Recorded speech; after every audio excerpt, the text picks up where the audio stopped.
So I don't know if you had a line on a character you wanted. I printed one out, but I can print out a different one if we latched onto the same character. And I was going to go with Kurtz because yeah. I'm a computer scientist. Okay. So I figured that's the easiest one for me to do, but I can pick another one. No, if that's who okay. you wanted. No, that's okay. You're not a lawyer? I thought that you were a lawyer. I am, but I'm a patent lawyer, which requires you to be both a lawyer and a scientist. Oh, okay. Yes. So. Okay. Let me look through the thing then. No, I can pick another one. It's not a big deal. No. Totally cool.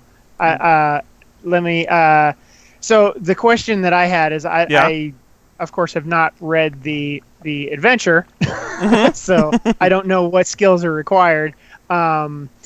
So my normal, at least my teenage me would be to pick the operator. Of course, character. Of course. McMurty. So that would be my fallback, is to be McMurdy. Yeah. McMurty is cool. I like him. Okay, then I'll be McMurdy. Let me just print him out real quick. Yeah. Okay, guys. Crap. Do you have any experience with Delta Green at all? Like, rules-wise. I have the original Delta Green. Okay. Is this the D20 version, or is this the BRP 100 or percentile version? This is the percentile version. Okay. Did you print out the character sheets yet? I was just leaving mine up on my monitor screen. Yeah, you don't really need to print them. I mean, you can, but if you wish, you can just use those, in PDF. I have my need to know printed out because it's easier for me. And naturally, since this is only like need to know, we'll be using much lighter rules. A much lighter rule set. Okay. So I am very familiar with Call of Cthulhu, which I know the original Delta Green ran on top of. Yeah.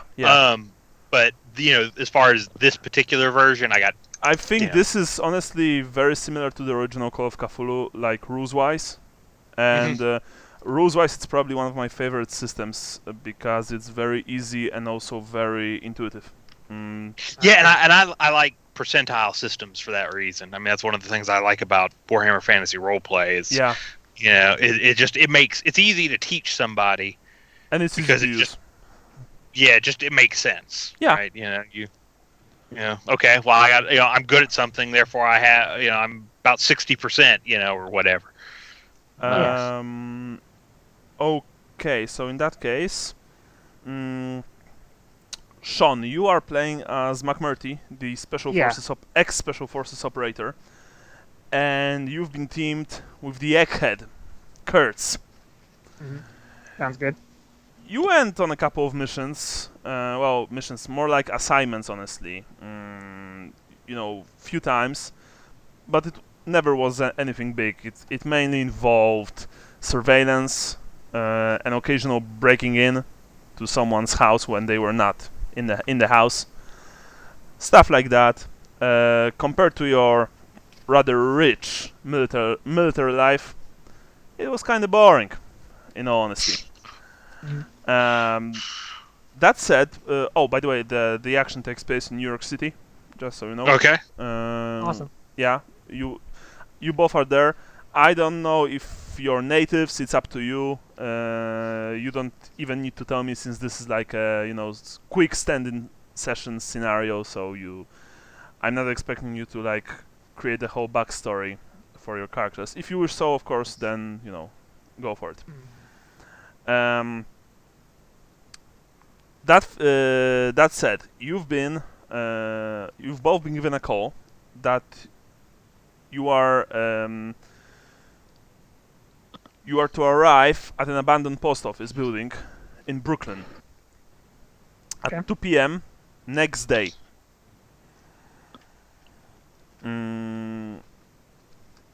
So are you going there together? Are you going there separately? Are you preparing something, before? Because, for example, McMurty, when you check your character sheet, you can see that you have lots of gear, while Kurtz doesn't have any. So, my question is, are you carrying all of this stuff with you, for example, in a sports bag? Or are you just, do you keep it in your truck, maybe? I would think that. Do I actually have a truck? Yeah, let's see. You both have cars, of course. Yeah, you both have cars. Oh, okay. Because in New York, I wouldn't have. Me personally, I wouldn't have a car. Yeah. Okay. Well, I've heard that all Americans use cars, so you know. Not in New York City. Okay. It's a pain. It's a pain in the ass. And the insurance rates are insane, and You pay as much for parking as for. You probably pay actually more for parking than you pay for an apartment. Really? Yeah, I was watching Absolutely. I was watching a home buying show in Boston, so not New York City, but equally expensive just about. And the parking spots were like 120 grand. Yeah. Oh my god. No, absolutely. Well, like wait, 1,200? No, 120,000. Oh my god. For a month or? No. You owned. No, Okay. You owned. Yeah.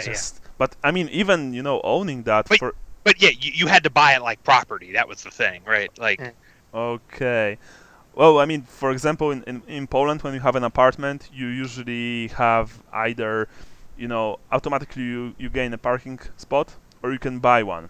But like it's 100 zloty per month, and 100 zloty is like, I don't know, $40, $30 per month. Yeah, I mean, in a lot of other cities, it's that way. Okay. New York is because it's old.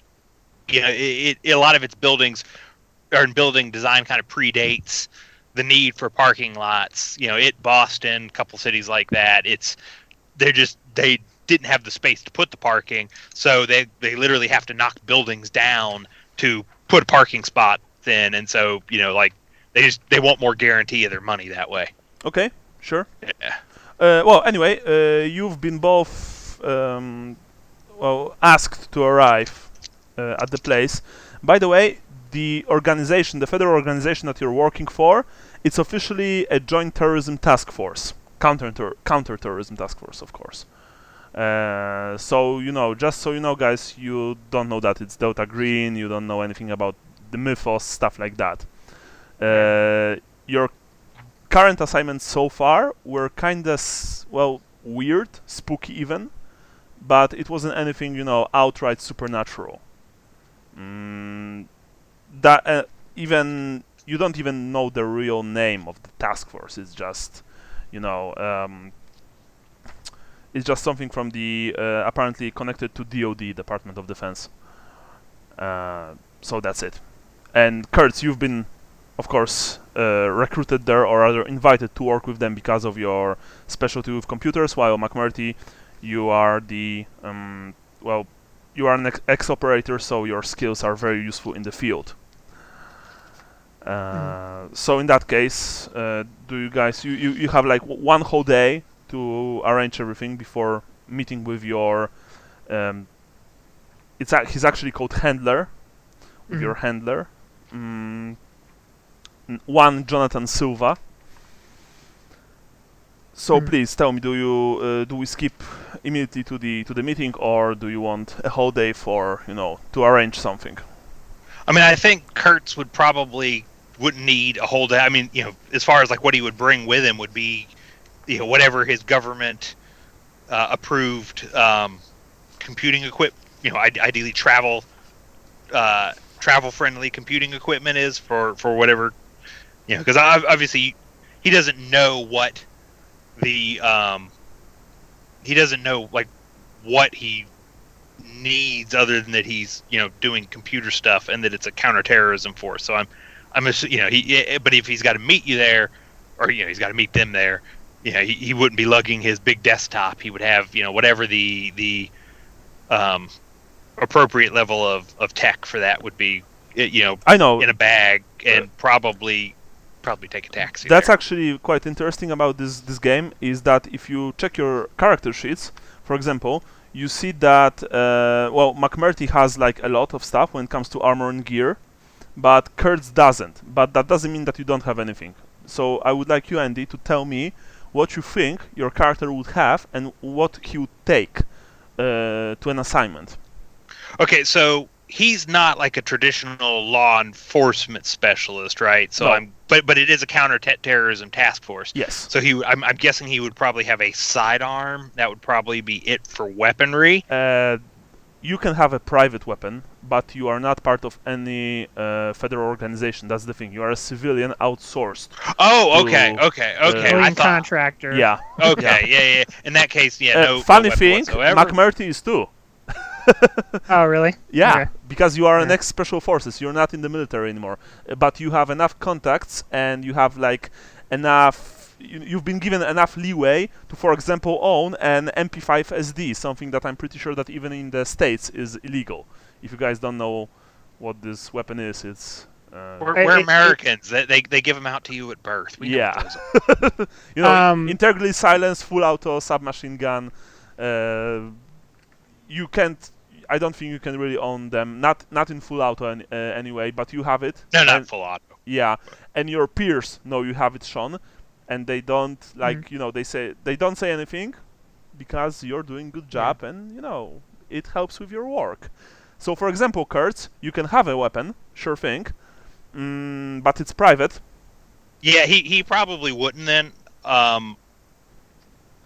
because he's probably expecting to be the micro to somebody else's Punisher. Yeah. So, yeah, I mean, it would honestly probably be a satchel of some sort with, cell phones. I'm guessing a laptop, unless the government is giving me something cooler. And probably other quote unquote hacking equipment. Sure. So spare pen drives, spare flash drives. Maybe. Maybe like a cell disruptor or something. Signal disruptor. Hacking module, stuff like that. Of course. Yeah. Right. Yeah, and that's probably what he would take. Yeah. Okay. So just need to. Sorry. Okay, so that's you. What about you, McMurty? Aside from your arsenal of guns, which is quite impressive, if you check your character sheet, you see that you have. Yes, I'm looking at it right now. Yeah. So that's the question that I have is because I suppose it depends on whether or not I'm used to these meetings being, okay, you are going straight into whatever the thing is, or if it's just you're meeting with the person, getting the dossiers, and then arranging for how you're going, where you're going. Because if he's just going to a meeting and he's not expecting to have all his gear with him, he'd probably just have the combat knife and the revolver on his person. Okay. And then the submachine gun and the night vision goggles and medical bag and camping gear. Yeah. And GPS, back at wherever he's staying. Okay, well, so far, the few assignments that both of you were on, and by the way, you were only operating in a group of 2 so far, well, you were able to prepare for them. It wasn't like that, Silva met with you, because he's your handler, as I said before. Silva met with you a couple of times, always in a different place, in New York City or around New York City. And then you were able, to just prepare like a plan or devise a plan, go there, do things. You never had you never had to, for example, just drive there straight away, bust a door, lob a few flashbangs, and clear house. Okay. Cool. That said, of course, you don't, as a seasoned military veteran, you know that perhaps one day you have to do just that. So it's all about your, your inner gut. Yeah, but I will say, government or not, you don't want to get pulled over with that kind of weaponry in New York City either. Yeah. My personal opinion is that it's August and he's wearing a trench coat. Yeah. By the way, the weather, it's actually early autumn, and it's raining slightly in New York City. It's it's this gloomy early autumnish weather. Oh, and also if you check your character, you can clearly see that the MP5SD is illegal, as well as the military grade night vision goggles. But but the revolver and the knife are, of course, you can have them. without any problems. Yeah. Yeah. So my intention for this meeting is and just in general is that I'm going to have the Dirty Harry style shoulder holster for the 357, then a leg sheath for the combat knife. Leg sheath. All right. Cool. Yeah. Usually people either carry them at their belts, or if you want to be full tactical, on their chests. But leg sheath, I approve of that. Yeah. In civilian clothes, I have it in my pant leg, so I can pull it out. Yeah. Okay. So in that case, you guys drive your respective vehicles to the next day to the meeting place. 2 p.m. 2 p.m. it is. Lower Brooklyn, abandoned post office building. Okay. For simplicity's sake, let's say that you meet outside before walking in together. Like I said, you are essentially, partners in this. And that's it's something that actually Silva really tries to. Well, he really emphasized this during your first meeting, that you need to work together with in the task force, as he called it. That said, he didn't mention that your very first assignment would culminate with you finding some strange leather tome from what looked like to be, 18th, 19th century, with some strange symbols that actually they weren't really pleasing to look at, but maybe it was just the stress that you were experiencing when breaking into the house of a certain individual.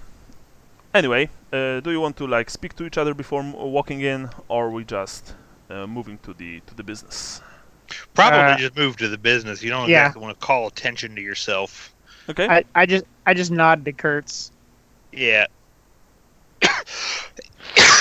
Excuse me. Yeah, sure. You just nod to each other. You walk inside. The building is abandoned, but it's not very old. It has been actually abandoned rather recently. You've been given precise instructions as to which room the meeting takes place in. You find it. It's a small conference room in the middle of the building. There's a long table. There's a projector screen. There's no projector, however, and there's also Silva sitting there, who's in his late 40s, has long greasy hair. He's got this retro aviator jacket, actually, with it looks like fur around your neck. You know what I'm talking about? Yeah. Yeah. You can smell him before you walk in because he smokes. You guess that he's a chain smoker. Already there are 3 cigarette blunts in the ashtray. He's like, there's a case file in front of him that he's holding so that you can't even see the title on said case. He looks at you as you walk in.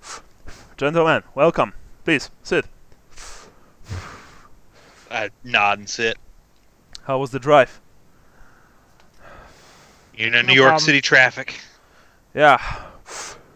Sorry to say that, but you need to drive some more today. All right. So this is the situation. You need to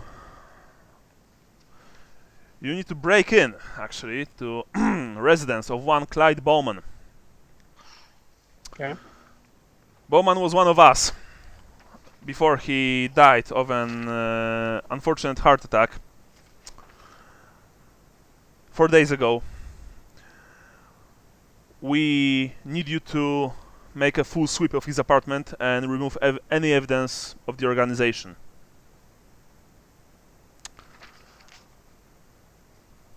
Anything we should... Oh, sorry. Bowman's heirs are expected within 48 hours. Make sure everything is clean by then. Involve no one else in this operation.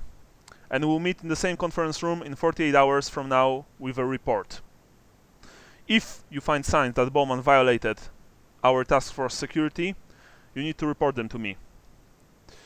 Here you have a dossier on the man, and he hands it to you, Kurtz, and a key to his apartment. When I told you that you had to break in, I of course didn't really mean that. Crap. But you never know what might happen. I am going to read the dossier to you because I would need to, cut it from the document, and it would take time. So maybe you guys just want me to read it. It will be easier, honestly. That's fine. Yeah. The key is, by the way, plastered to the document with a small piece of duct tape. Summary of a report on Clyde Bowman. Date of birth, 3rd, 28th, 1945. Family, wife Marlene, 8/20/1948 to 11/2/2002. 2002. Daughter Sharon, 9/12/1967. Son Michael, 7/28/1974. Occupation, Bureau of Internal Revenue, later IRS, 6/11/1965, 9/1/1999. Retired as Assistant Deputy Commissioner for Operational Support. Affiliation, active with group from 1967 to 1970, taking part in 11 operations, details unavailable. Numerous consultations with a specialty in taxation and property confiscations. No current association with group. Do you have any questions? Like I said, time is of the essence. We only have 48 hours to do this right. Is there anything we're expecting? No. Bowman was living alone after his wife died of cancer in 2002. Okay, that's what I missed. His kids have their own families. From what we know, they were only visiting him from time to time. His apartment is actually in the here in Brooklyn, but it's on the other side. You have to drive there. I'm sorry about that.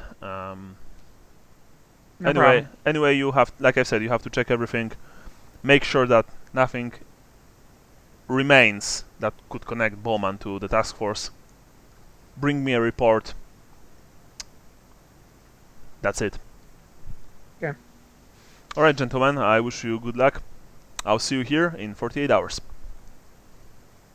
See you, boss.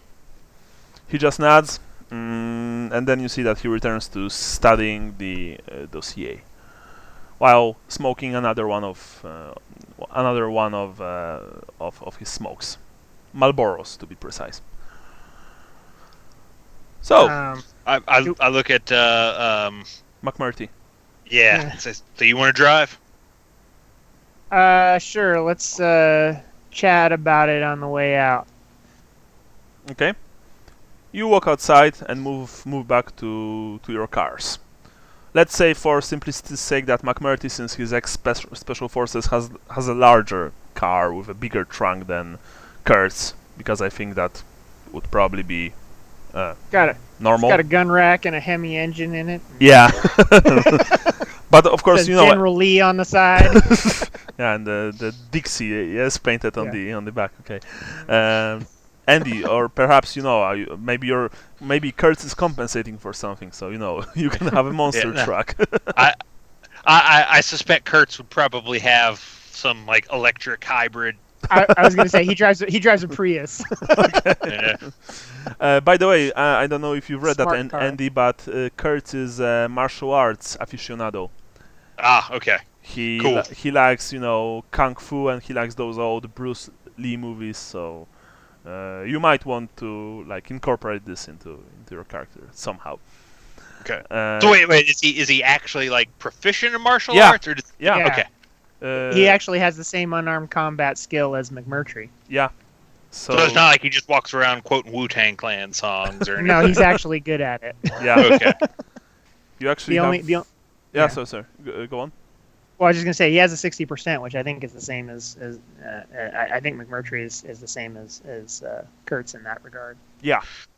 Just I think the strength modifier, his damage is a little bit less. Yeah, because McMurtry has 13. He also has a higher constitution, but for example, his intelligence is much lower, 11, while Kurtz has 17. And Kurtz is more agile. He has 14 dex, and his specialty are quick reflexes. Yeah. But Kurtz is also asthmatic because he's a nerdlinger. While McMurtry is a jock. Yeah. or a Chad, as we also call them.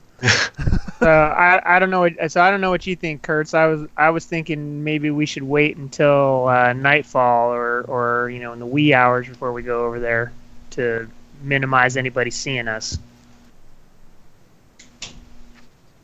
What's your opinion on that? Sorry, I'm looking at the character sheet real quick. And then that way I can go get my guns. Div, do you think we NPC. really need guns to do a quick sweep on this guy's house? I mean, What it's if an his kids show apartment. up? Yeah. We got badges. I assume we have badges. No, of course No? not. Oh, okay. You're civilians. You are working unofficially for this task force. I Well, I wonder mean, if we could get- officially, but unofficially, if you know what I mean. Right.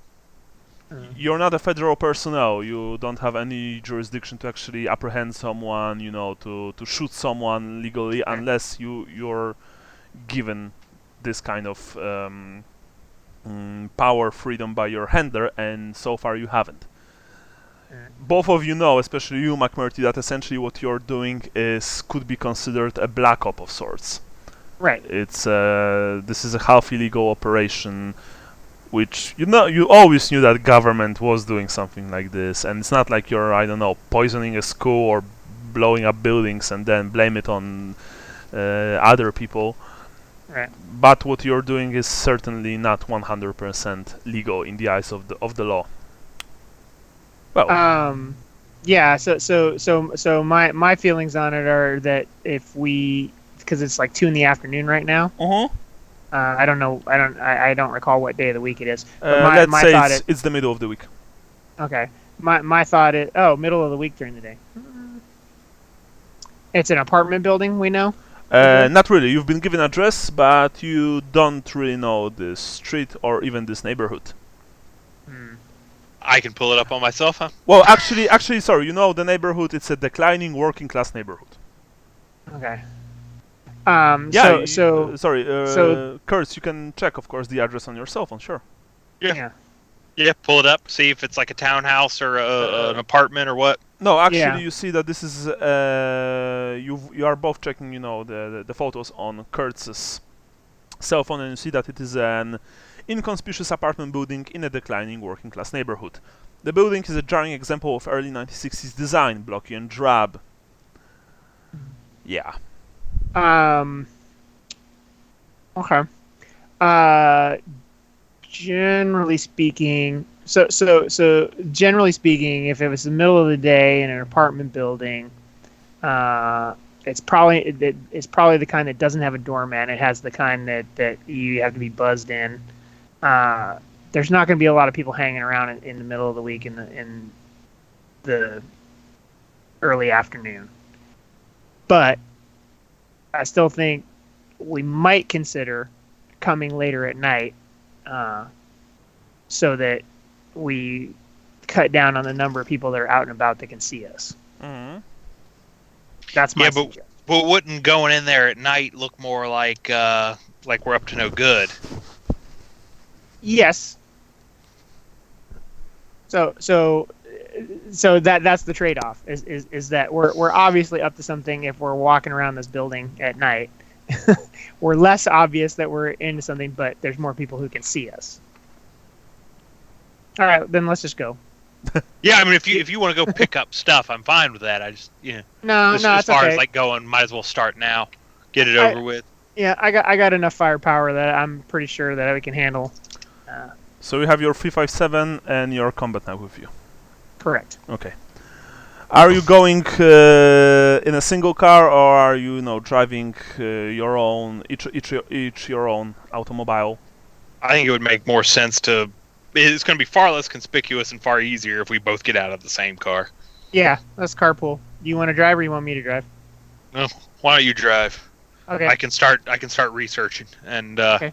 Yeah, sounds good. He's gonna while on the drive over, he's going to do some internet checks and stuff to see. Mm-hmm. Okay. We both have base and drive, so it doesn't matter. Yeah. What kind of checks, Kurtz? He's good. At this point, it's just going to be the kind of stuff to see about the guy. See what I can find out that would be non-dossier kind of social media, like his obit. Yeah, that kind of stuff, just to get an idea of what to expect in his apartment. Okay.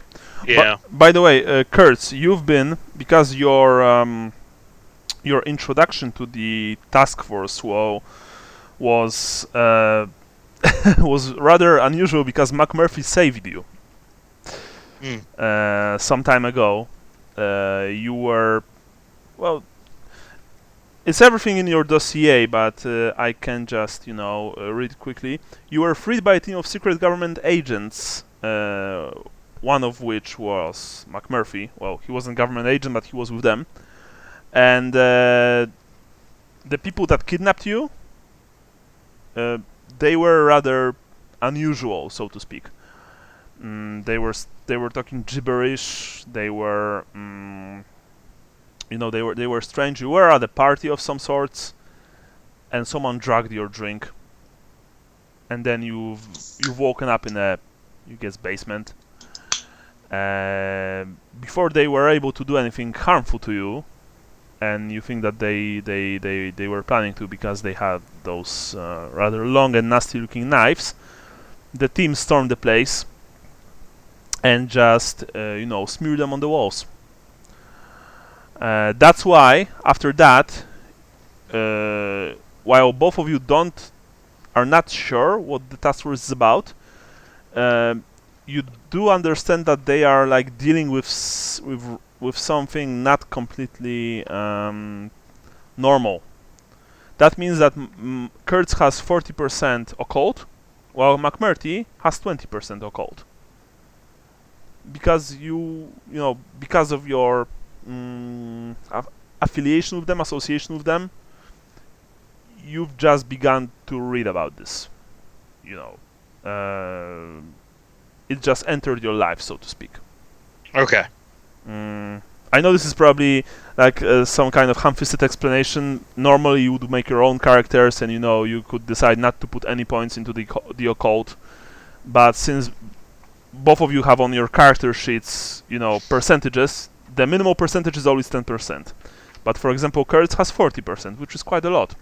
McMurtry has only 20%. But yeah, it's there. But like I said, you've never encountered anything outright not real, and you both still don't. Of course, you wouldn't believe if someone told you that for example, a ghost exists, or right, or something slimy living on the bottom of the ocean with too many tentacles exists. Right. Yeah. Okay. Yeah. No. I mean, at this point, I mean, it sounds like this is a pretty standard, go sweep, clean the place out. It would be more things like social media, stuff like that. Yeah. To see, what.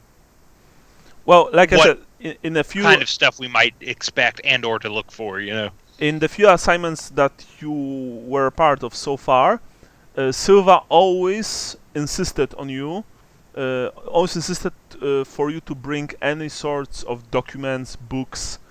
He even used the word scrolls, which was rather unusual, but okay. That you find during any mission. He also told you not to read them because it's confidential, and their specialists need to check them first. It was his explicit orders. Well, in this case, we need to peruse the documents to make sure that he hasn't leaked any information, though, right? Yes, he also said that if you find signs that Bowman violated the task force's security, report them. That's the other thing, I'd be doing too, is looking to see if they're if he's on Facebook talking about all these creepy books he's got, kind of stuff, Yeah. I got this cool book covered in human skin. It's called Necronomicon. Okay, so Kurtz, as you are driving, you check the guy out. Roll for computer science is 80%. Now, guys, how this works? It's very similar to Warhammer Fantasy Roleplay. You roll a percentage. Everything below is great. 0-1 is an absolute success. However, every single everything above your percentage is a fail, while the double digits above are treated as absolute failure. Okay. Similar to our Warhammer Fantasy Roleplay, actually, rules. 100 is always the worst kind of failure. Yeah. Yeah. Always a botch, I think, is the Call of Cthulhu term. Essentially, it's a botch. Same as, honestly, with WFRP. I'm not going to talk to you about bonds and motivations because it's not really important right now. Same with power and sanity because so far they're not important, but we'll probably eventually move to them. Right, you've passed. Kurtz, you've been looking for quite some time. This man has 0 presence on social media. He's not on Facebook, he's not on Instagram or LinkedIn or even those old portals like MySpace, stuff like that. You get that. Well, since he's from 1945, he wasn't probably that kind of person. He wasn't probably computer savvy. Didn't have a smartphone. Yeah. Yeah. Well, that's heck, I've got family that's that old that's so you never know, and it's worth checking. Yeah, sure. Also, I want to look into see if I can't track down where his family is and when get an estimate on when they might. I know he said we only have 48 hours, but if there's I want to use if possible, use hacking skills or whatever well, first off, I'd have to figure out who his kids are and where they live, and then look at stuff like that. But you've been given names of the kids actually. Oh, okay. As I was reading, son is Michael, and the daughter name is Sharon. You can try and check them out. It will be a bit harder for you to do. But since you are, of course, stuck in New York's traffic, you have enough time to do this. Yeah, that's what I figured. I mean, if I don't get to finish or anything, it's not the end of the world. Yeah. So roll. Okay. You've passed. You have 80%, even with the difficulty level. You've passed. You've logged, through the backdoor access thingy stuff into into certain parts of the internet. And yeah, I have actually no idea how this works, so I'm just the dark web. Yeah, the dark web. You've used your elite hacksaw skills to hacks the internet. No, just kidding. You actually didn't really need to hack anything. You just had to look for a bit longer. Right. Both of them are not only out of town, they're out of state. They live in different states and they have families of their own, kids of their own. So you guess that it will take some time before they arrive. That said, he did die 4 days ago. So you don't really know how long you actually have before they arrive. But since Silva told you that, Silva told that they will be arriving in 48 hours. Within 48 hours, actually. So you still have some time. That, of course, this can mean that they will be, for example, in 2 hours, landing in 2 hours in New York City, or maybe landing in 12 hours in New York City. It's hard. It's hard for you to tell. It probably means that it's best if you, hasten things up. Yeah. Yeah. That's why we decided to go now. Yeah. And not wait. Yeah, and not wait for the evening. Good call. Yeah. Eventually you arrive in the neighborhood. Like I said, this is the part of Brooklyn that's not really fancy. Working class neighborhood, declining. I hope that Brooklyn looks, at least parts of Brooklyn look like that. Parts do, yeah. Okay. Yeah, I'm sure. Okay. It's been a while, but yeah.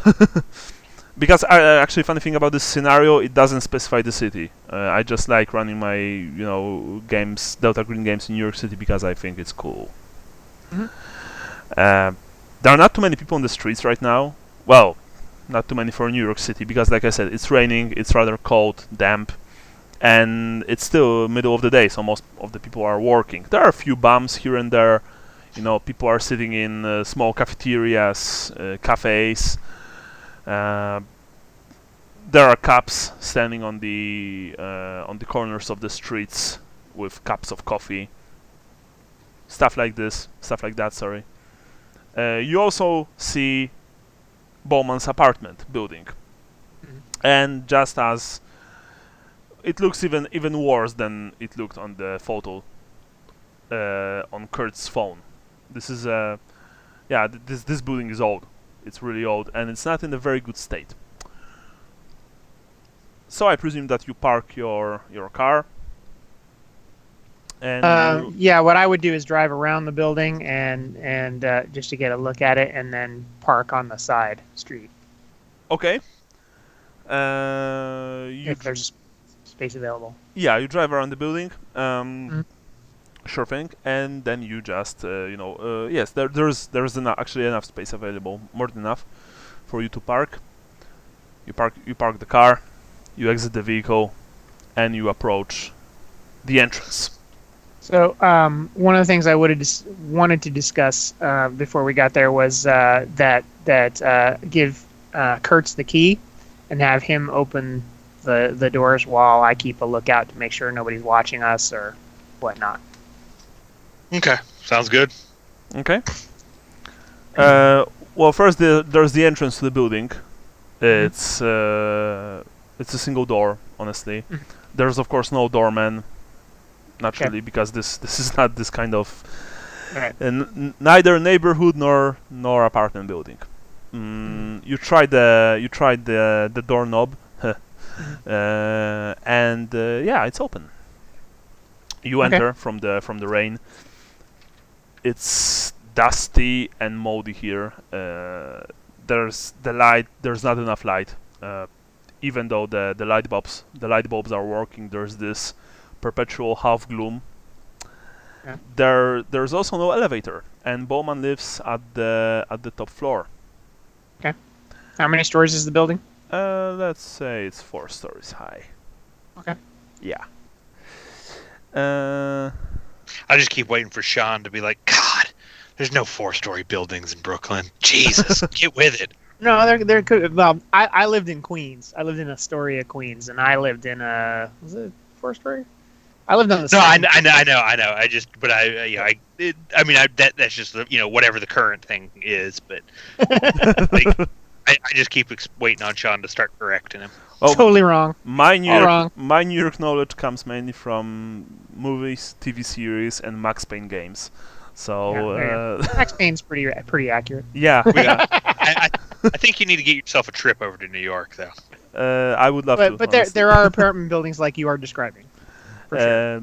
Yeah, and like I said, that I saw that in a couple of TV series, like the one with Lena Dunham. I don't remember, The Girls, I think it was called. Okay. They were living, I think, in Brooklyn, and some of them were actually living in a 4-story building. That's what kind of stuck with me, Yeah, just so you know, TV representation of living in New York City is like grossly wrong. Yeah, of course, I know, but I'm not talking, about how they were able to rent apartments with their shitty jobs.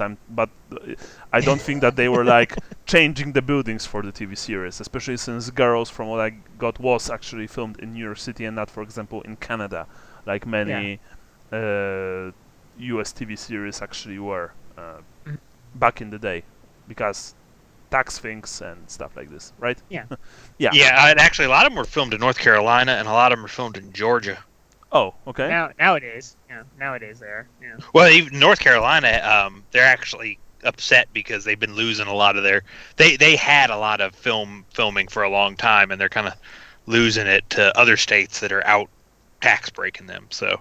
Oh, well. Actually, that's good to know. Thanks for the info. Well, anyway, you enter the building. There, like I said, there's no elevator. It's too old. You know Bauman's apartment's number. Yeah.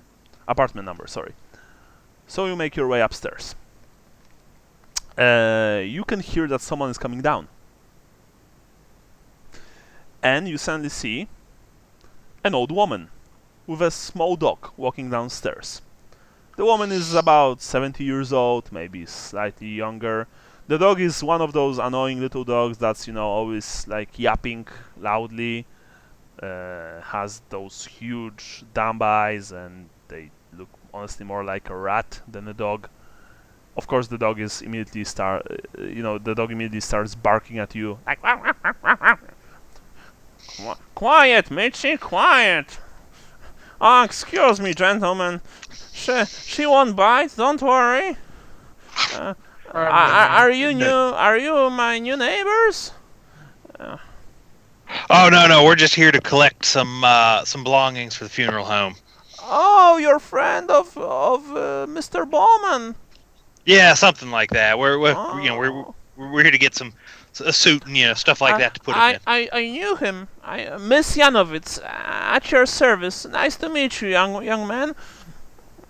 It was a terrible shame that poor Mr. Bowman wasn't found for 3 days. A real pity.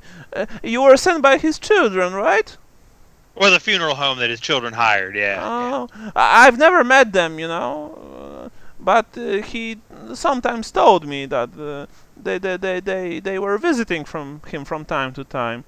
Oh, well, anyway, nice meeting you. Well, the circumstances are rather regretful, but that's life. What can you do? Come on, Mitzi, let's go for a walk. And she, moves past you with the annoying little dog. McMurtry thinks of his dog Cujo. Which happens to be a teacup poodle. Yeah. I was gonna say Jack Russell Terrier, but Samoyed. Actually, Cujo, or is it Cujo? Because I always... Cujo, okay. Cujo. I always pronounce it Cujo, but I pronounce a lot of things incorrectly. Because it's Cujo. In Hispanic, from what I've heard, it's sometimes J is like H. Yeah, almost always. Yeah. For example, the Vampire the Masquerade, the clan Bruja is supposed to be, I think, Bruja. Bruja. Yeah, Bruja means witch. Yeah. In Spanish. Anyway, you enter the 4th floor and you see Clyde Bowman's apartment door. Hopefully not open. Yeah. No, it's not open. It's actually closed. By the way, there are no windows here on the inside. Well, I mean there are on the between the stories. A single window outside, but they are so small and so dirty that they almost don't let in any kind of light. Any light, sorry. But you see his apartment door. It's closed. Yeah, pull the key out of my pocket and open it up like we're supposed to be there. Yeah, sure. The Claymore explodes. For traps. Of course. No. All right, so let's talk about my next Warhammer Fantasy Roleplay character. Now, you make a clack sound with the key, and the door opens inside. You can smell the apartment first before you see any details of the interior. There's a patina of cigarette smoke hanging inside, and smells of old person, essentially. And of loneliness. Just inside the door, you see there's also a ring of labeled keys hanging on a hook. As you enter the apartment, you can see that it's very small, very Spartan, and very grim. there is actually scant evidence that anyone lived here. A well-worn couch faces an archaic squat television that carries basic cable only. On the adjacent coffee table are a stack of mostly completed crossword puzzle books, issues of Sports Illustrated and Reader's Digest, and a box of unhealthily artificial donuts, powdered sugar, now crumbling and dry. There is the adjoining kitchen. It is mostly bare, with a smattering of cans, pans, and boxes. The only human touch is a crudely drawn human figure entitled Grandpa, not Grandpa, Grandpa, and it is signed Cassie, and bearing 2 gold stars, probably from the teacher, hanging on the refrigerator. Down the hall are a linen closet, and you guess a small bathroom. But that's all that you can see from where you are actually standing right now. You entered the apartment, I get. Yeah, and shut the door behind us and lock the door as well. Okay, no problem. There are also 2 doors, side by side, leading to... since it doesn't look like he slept in the living room, you guess one of the doors is leading to the bedroom and the other perhaps to some kind of office, maybe storage. Hard to tell. Something just occurred to me, and I don't know if we actually have this or if we should have gotten it. Do we have any rubber gloves or anything? No. Yeah.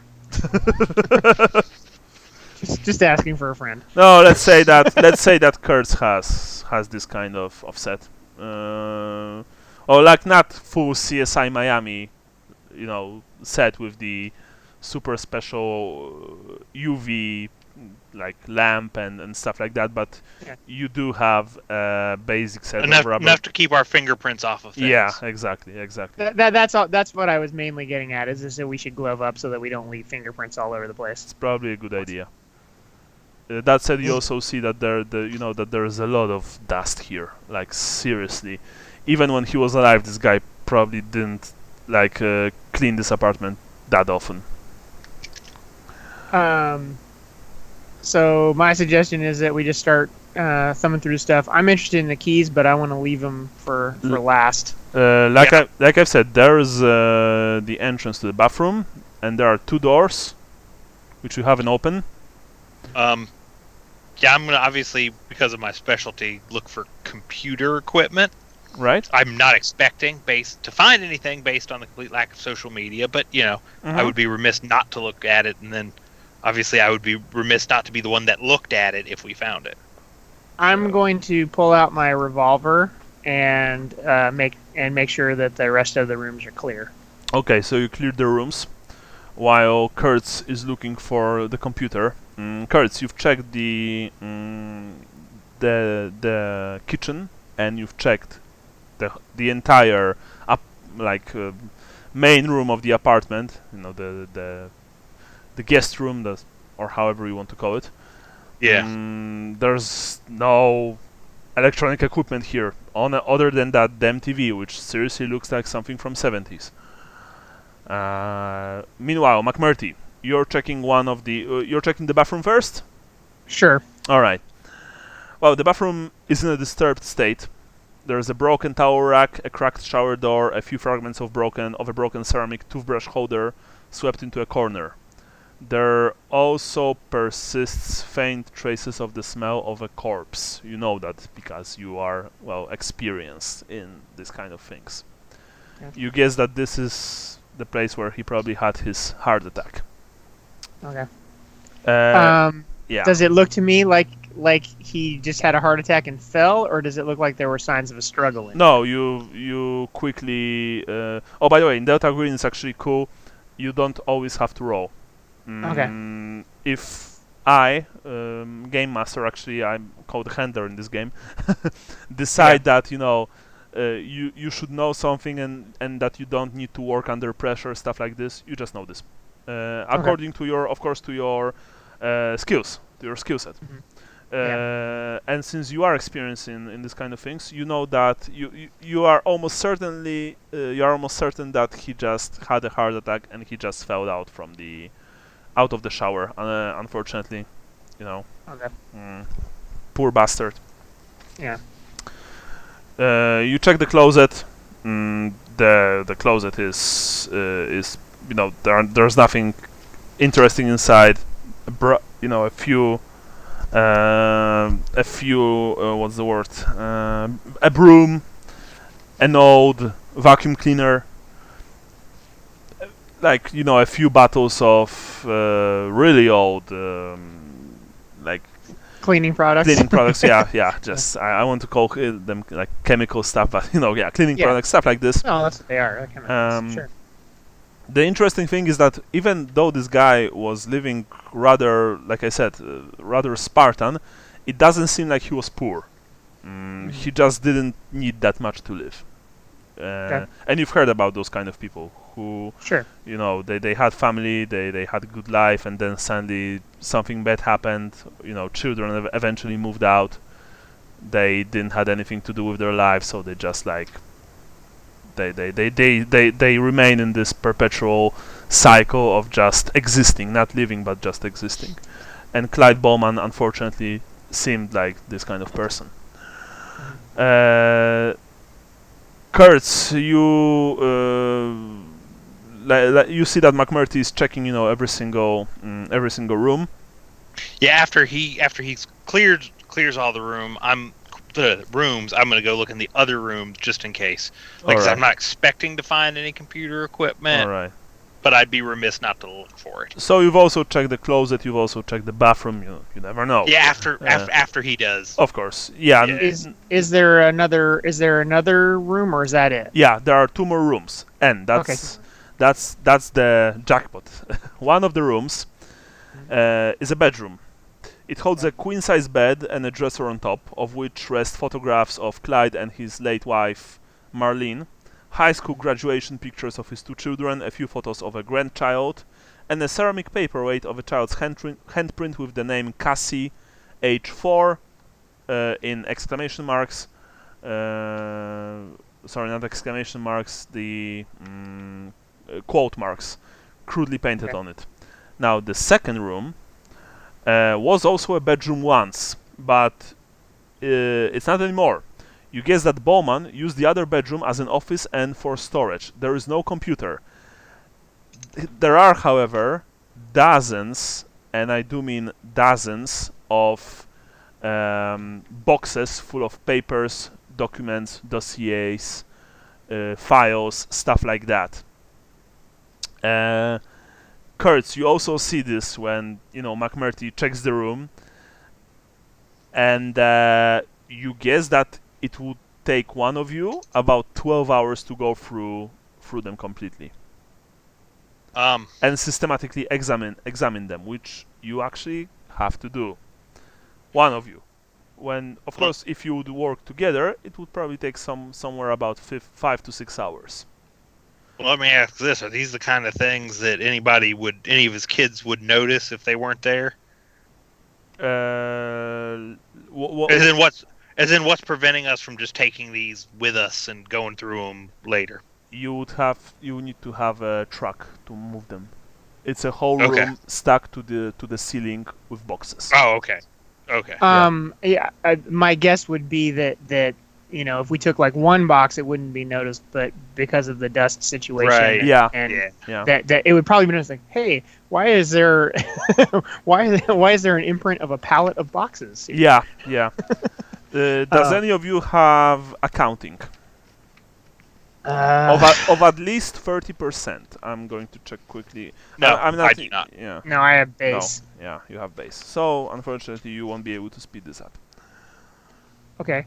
My suggestion would be that if we determine that this is what's going to take us the longest, that we both just get stuck in and start going through these boxes looking for any material that looks pertinent to our business. Yeah, sounds good to me. Well, not sounds good, but yeah, you know, this is the part of your jobs that you kind of regret, honestly. McMurtry, you are more used to shooting people than, you know, sifting through stuff. Reading spreadsheets. Reading spreadsheets, but yeah. By the way, like I said, there is no computer here. Bowman was really anachronistic when it came to this kind of things. He just had everything cataloged and placed in boxes. He probably knew them by heart.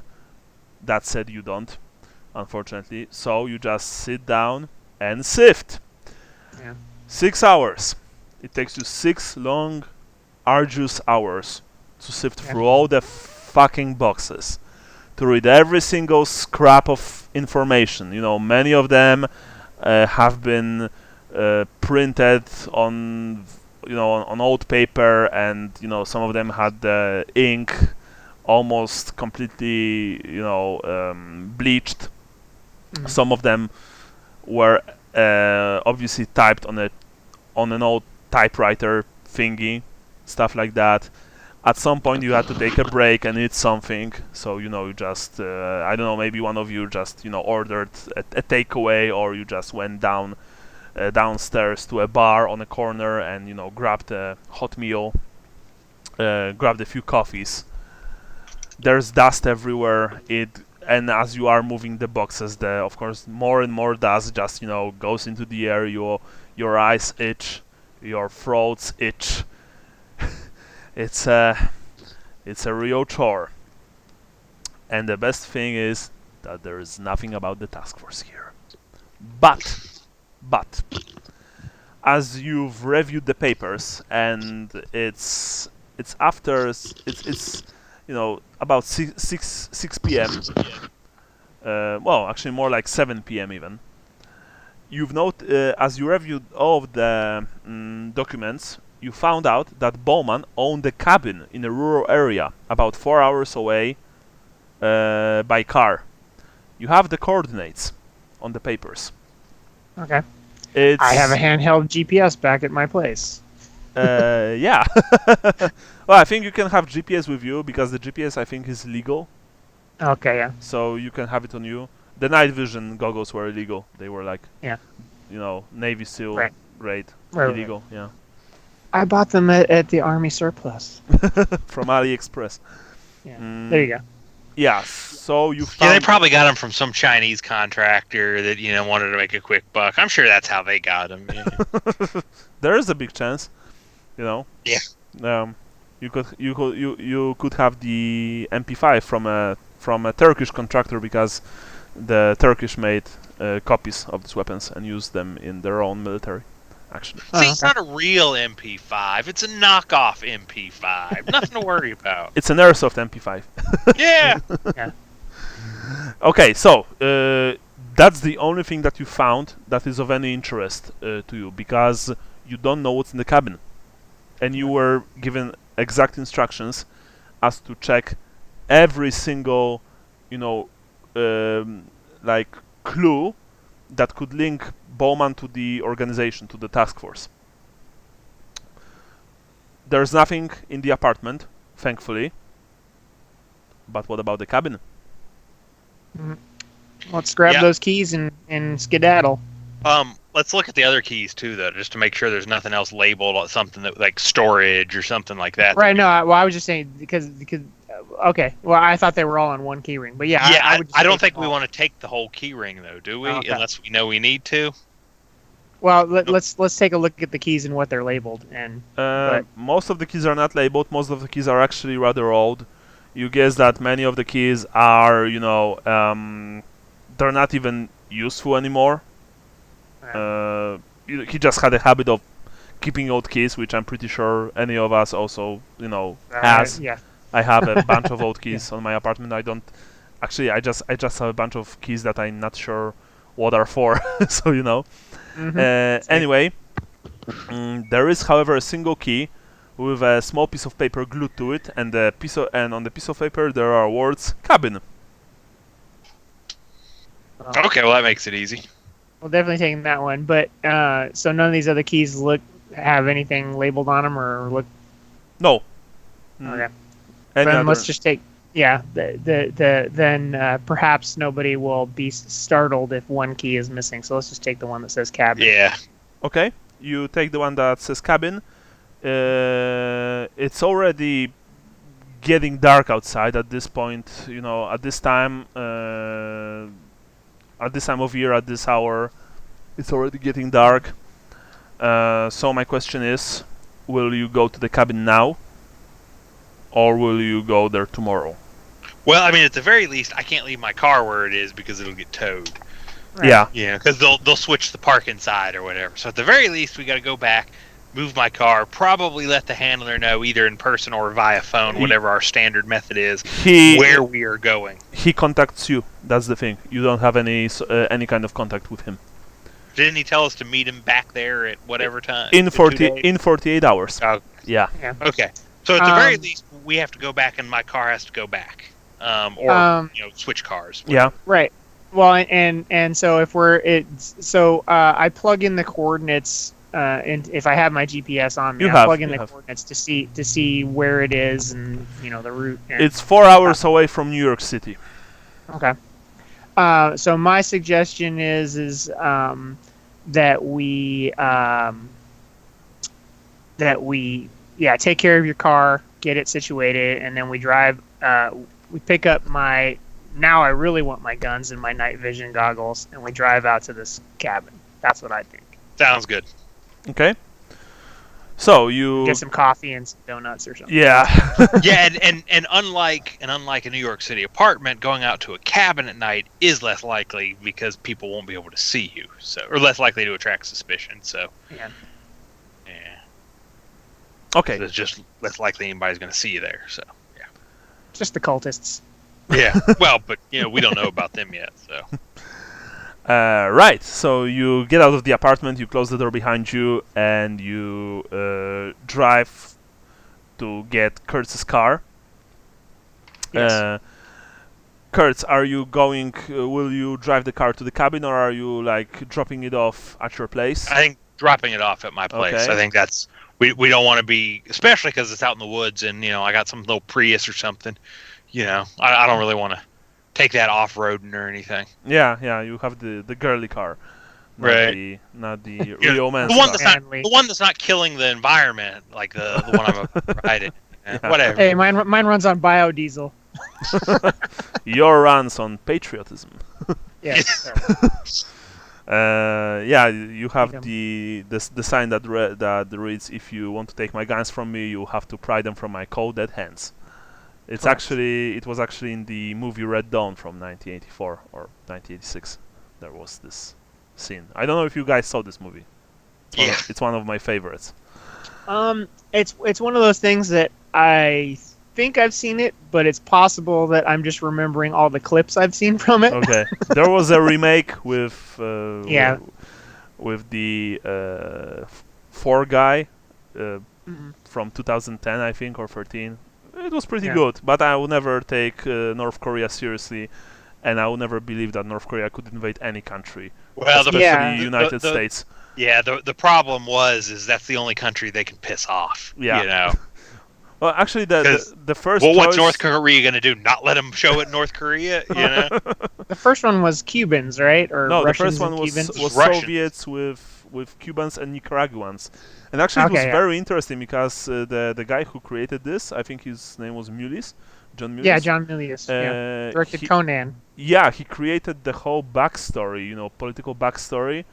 It was very, very, very complex. And the funny thing is that later, after the movie premiered, people caught up on it and created, I think, it was officially acknowledged. The continuation of Red Dawn and how this Third World War would actually end. Check it out. You have to read a lot because, like I said, it was made by the fans. But I think Milius acknowledged it and said, "Yeah, that's how it went," because you guys made it really cool. And as for the movie, for the remake, they wanted to make the Chinese the bad guys, but the Chinese said that if you will do this, we will not premiere this movie in our country. Yeah, I was gonna say, you won't get the movie ticket sales. Yeah, and we also not want take any of your other movies and premiere it in our country. So they've made North Koreans as the bad guys, which is Well, like I said, I mean, that's, it makes sense from their perspective because North Korea can literally do nothing about it. You know? They're the only, they can't. I mean, we saw what the huff that the Russians threw after the last Indiana Jones movie. They're just it's just not worth losing markets in this day and age. But you got to have a bad guy still. So Kate Blanchett playing forever. Yeah, Kate Blanchett playing Russian colonel was just too much for me. Well, I think that's why we'll probably in the end see a lot more movies against zombies and Nazis. Because those are safe bets. Yeah. Yeah. Because you won't piss off any other country. Yeah, that's true. Anyway, you then drive to McMurtry's house, and McMurtry, you pick up all of your good stuff. I'm getting the camping gear too, just in case we have to rough it. So all the stuff. So not only the weapons, but the medical bag. Okay, you get the medical bag. You, I presume, get the aluminum-lined briefcase with spare magazines for MP5. Yeah. You take the night vision goggles. Sure. You just chug it all inside your car, and then you guys drive away from the rain-soaked streets of New York City. Now, of course, only lit by many, many, many thousands of lights, and you drive to the country. You've grabbed something to eat on your way there. Probably some nasty hot dog from a gas station. Hot dog cart. Yeah, as well as as a huge cup of Joe. Maybe some light music or hard music, is playing in your car, McMurtry. I don't know. I'm not sure if you like those kind of things. Leonard Skinner. Yeah. Freebird. You have. I presume that you have some sort of plan as to what you're going to do when you arrive there. I'm sure that's what we would work on while we were on the road. Yeah. So yeah, my idea is that we're. So do we have a again? I would try to pull up the Google Maps satellite image and just get an idea of the layout of the property. Obviously it may not be the most up to date. So I was looking at one where I'm like, I think you are driving, so I think that Kurtz should do this. Yeah. Honestly. Yeah. So okay. But so the idea is to get an idea of how remote. How remote it is, and are we able to drive up with the lights off, or do we have to get out and hoof it? Essentially, what I'm telling him is that I want to be able to approach the cabin without alerting anybody that may be inside that we're coming. Okay. Like I said, this is something so easy for you, Kurtz, that you don't need to roll for this. You just use Google Maps. And you check the satellite images. As it turns out, Clyde Bowman's cabin, as I've said before, is a few hours away from his apartment by car. It's not difficult to reach, but you do see that the last few miles are off the main road and are dangerous in poor weather, which is now. That said, only dangerous if you would, for example, be speeding like crazy, trying to reach the place.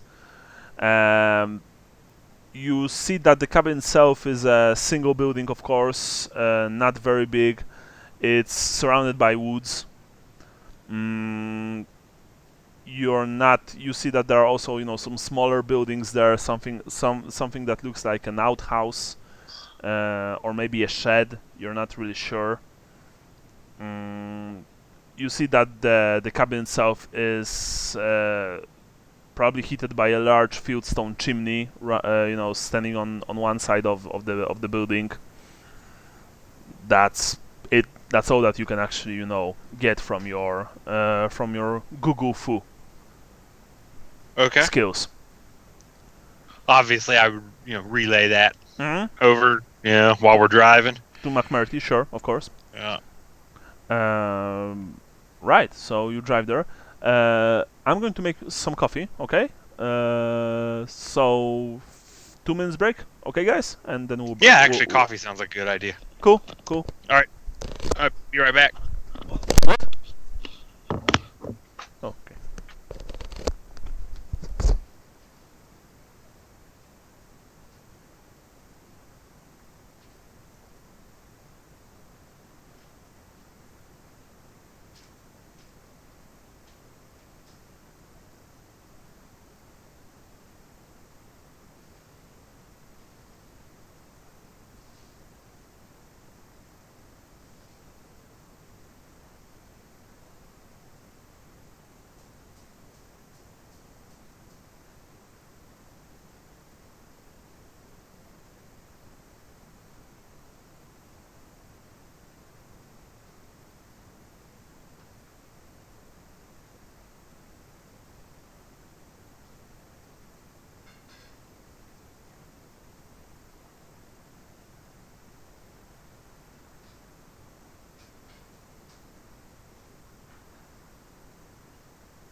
I'm back.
Yeah, that'd be cool.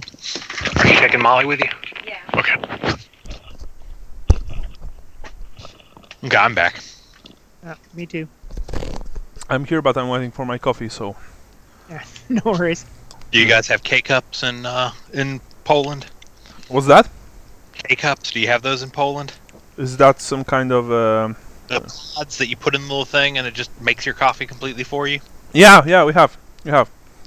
It's pretty expensive though, and I like Yeah. my coffee like traditional. Not only that, but from what I've heard, that this thing is like it uses those small like cartridges, Mm-hmm. Yeah. and they're not exactly too healthy, Oh, for the Earth, yeah, they're probably not good.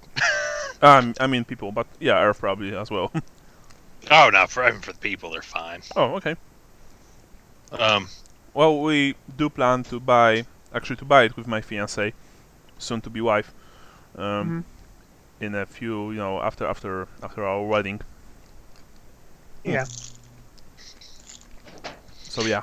Yeah, it's nice to have something that makes it easy like that. So. Yeah, we switched over a few years ago. Well, for our morning coffee, because we drink like 8 cups each, we still make a normal pot, but we have one machine that does both. So yeah, useful. Yeah. I mean, it's not as good as the normal coffee, but it's good enough. And So Andy, will you be moving to Florida soon? It will be. It probably won't be until Mayish. 1 minute.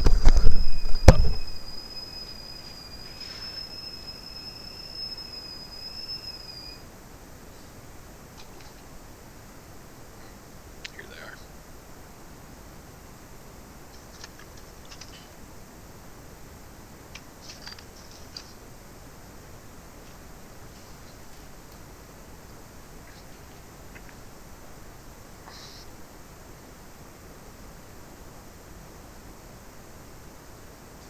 So now, Andrew, do you know? I couldn't tell. Is Brian like permanently moved down to Florida now?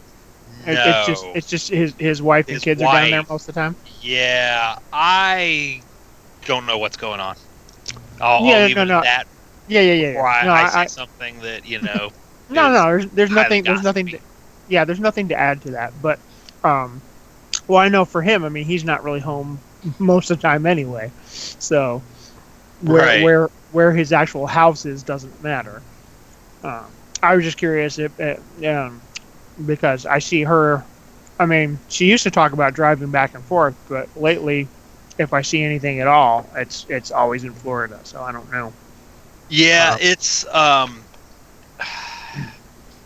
mean, I've got issues with her in general, so. Yeah, no, you don't have to elaborate. I get you. I mean, I don't have any with her per se. I mean, I haven't ever had any with her, but and I can see where that could be a thing. So, but yeah, I was just curious if you knew or if you'd seen him around or anything like that. Cause I don't know. He's in Maryland a lot because he's hosting. In fact, he just bought like a 3D printer and stuff. Oh wow. So yeah, that's right. I forgot. He was hosting like, what were they playing? Warhammer Quest now? Yeah. They do a lot of Warhammer Quest on like every other Sunday or something. Oh, okay. Yeah. I've sort of lost touch with Brian a little bit. We used to, after the first couple of meetups, we hung out a fair amount, and then I just haven't been able to get out there. So I haven't been in touch with him as much. Okay, I'm back. Yep. Okay. Yeah. So to answer your question, probably Mayish. Okay. But we're not. A lot of it's so there's kind of 2 or 3 places we're looking at. One of which is a reasonable sized city, and the rest are not. But the reasonable sized city is not number 1 on our list. So unfortunately, though, the number of houses that come up in the other areas is smaller. So it's. I mean, neither of us are moving for work because we can both work from home. So it's more of just when the house. We want to do it between school years, but it's just more of when the house comes available, we will move. Okay. But yeah, we'll be near Disney if you and your wife ever go see that. We'll have to meet up. I was in Disneyland actually. What? I visited Florida. I was done Florida. Yeah, I was in Miami, Orlando. I saw Cape Canaveral, Universal Studios, and I was in Disneyland. Well, if we will make a trip to the States, It will probably be East Coast anyway because I want to see my brother. Disney is East Coast. Yeah, I know. That's why I'm saying that if we'll be able to, then we'll most certainly travel to Florida, New York, stuff like that. Mm-hmm. So we could probably meet up with all of you guys if you'll be able to. I know that Sean, that you are in Phoenix, right, Arizona? Yeah. And Brian is Phoenix, Arizona, all the way to Tacoma, Philadelphia, Atlanta, LA. Sorry, he's in North Carolina. Okay. Yeah, North Carolina's East Coast. Yeah. But Is Jason in Ohio? Yeah, he's in Cincinnati. Cincinnati. Okay. Oh, there was this movie, Cincinnati Kid. Yeah. WKRP in Cincinnati TV show. Yeah. Okay. Awesome. Anyway, you approach the place. As I mentioned before, it requires a bit of off-roading, so to speak. Yeah. So, McMurty, you are driving much more, slowly. Even though you have a big car, there is mud everywhere. Yeah. And it's dark.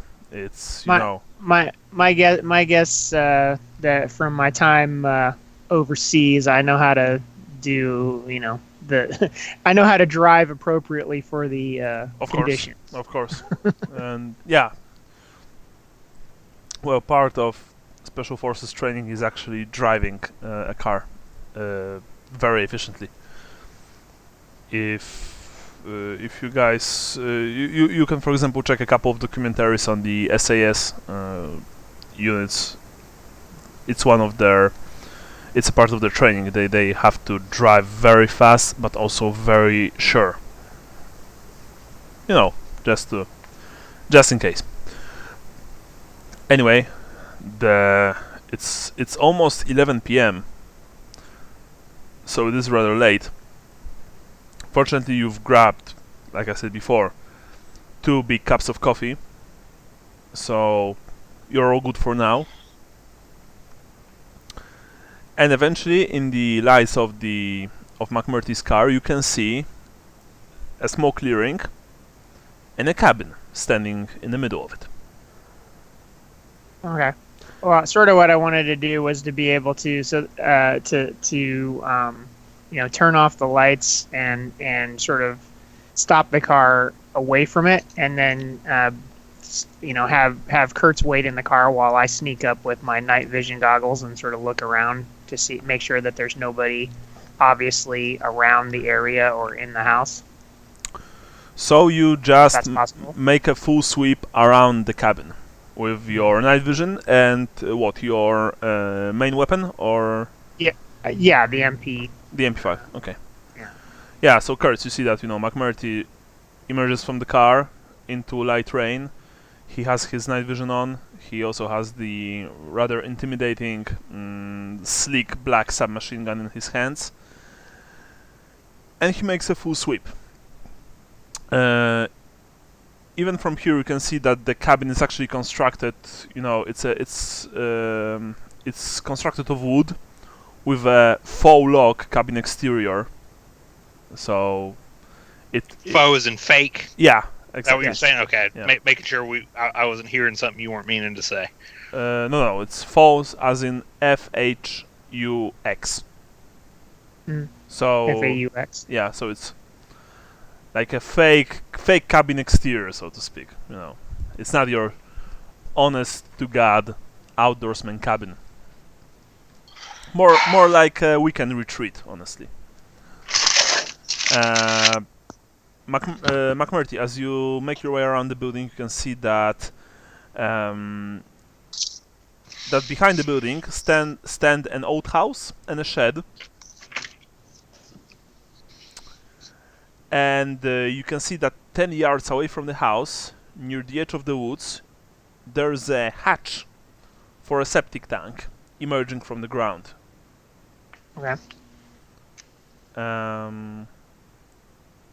Yeah, it can be spotted in a shallow pit. It's not buried. Okay. There's earth piled around. So you guess that it stood exposed for years, probably. Okay. Roll me for... let me just quickly see. Yeah, I was gonna say I didn't notice any perception on the sheet. I don't know how Delta Green does that.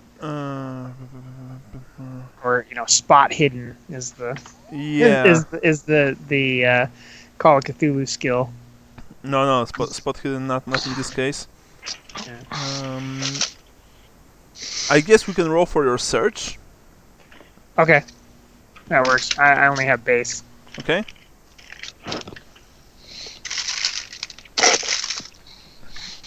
That would be no. That would be no. All right. Base is 20. Okay. So from where you're at right now, you don't see anything strange about the hatch. Like I said, there's only the outhouse, the shed. Other than that, there's nothing. Okay. All right, so I go back to the car and I tell him what I saw, and I suggest that we check the house first, just to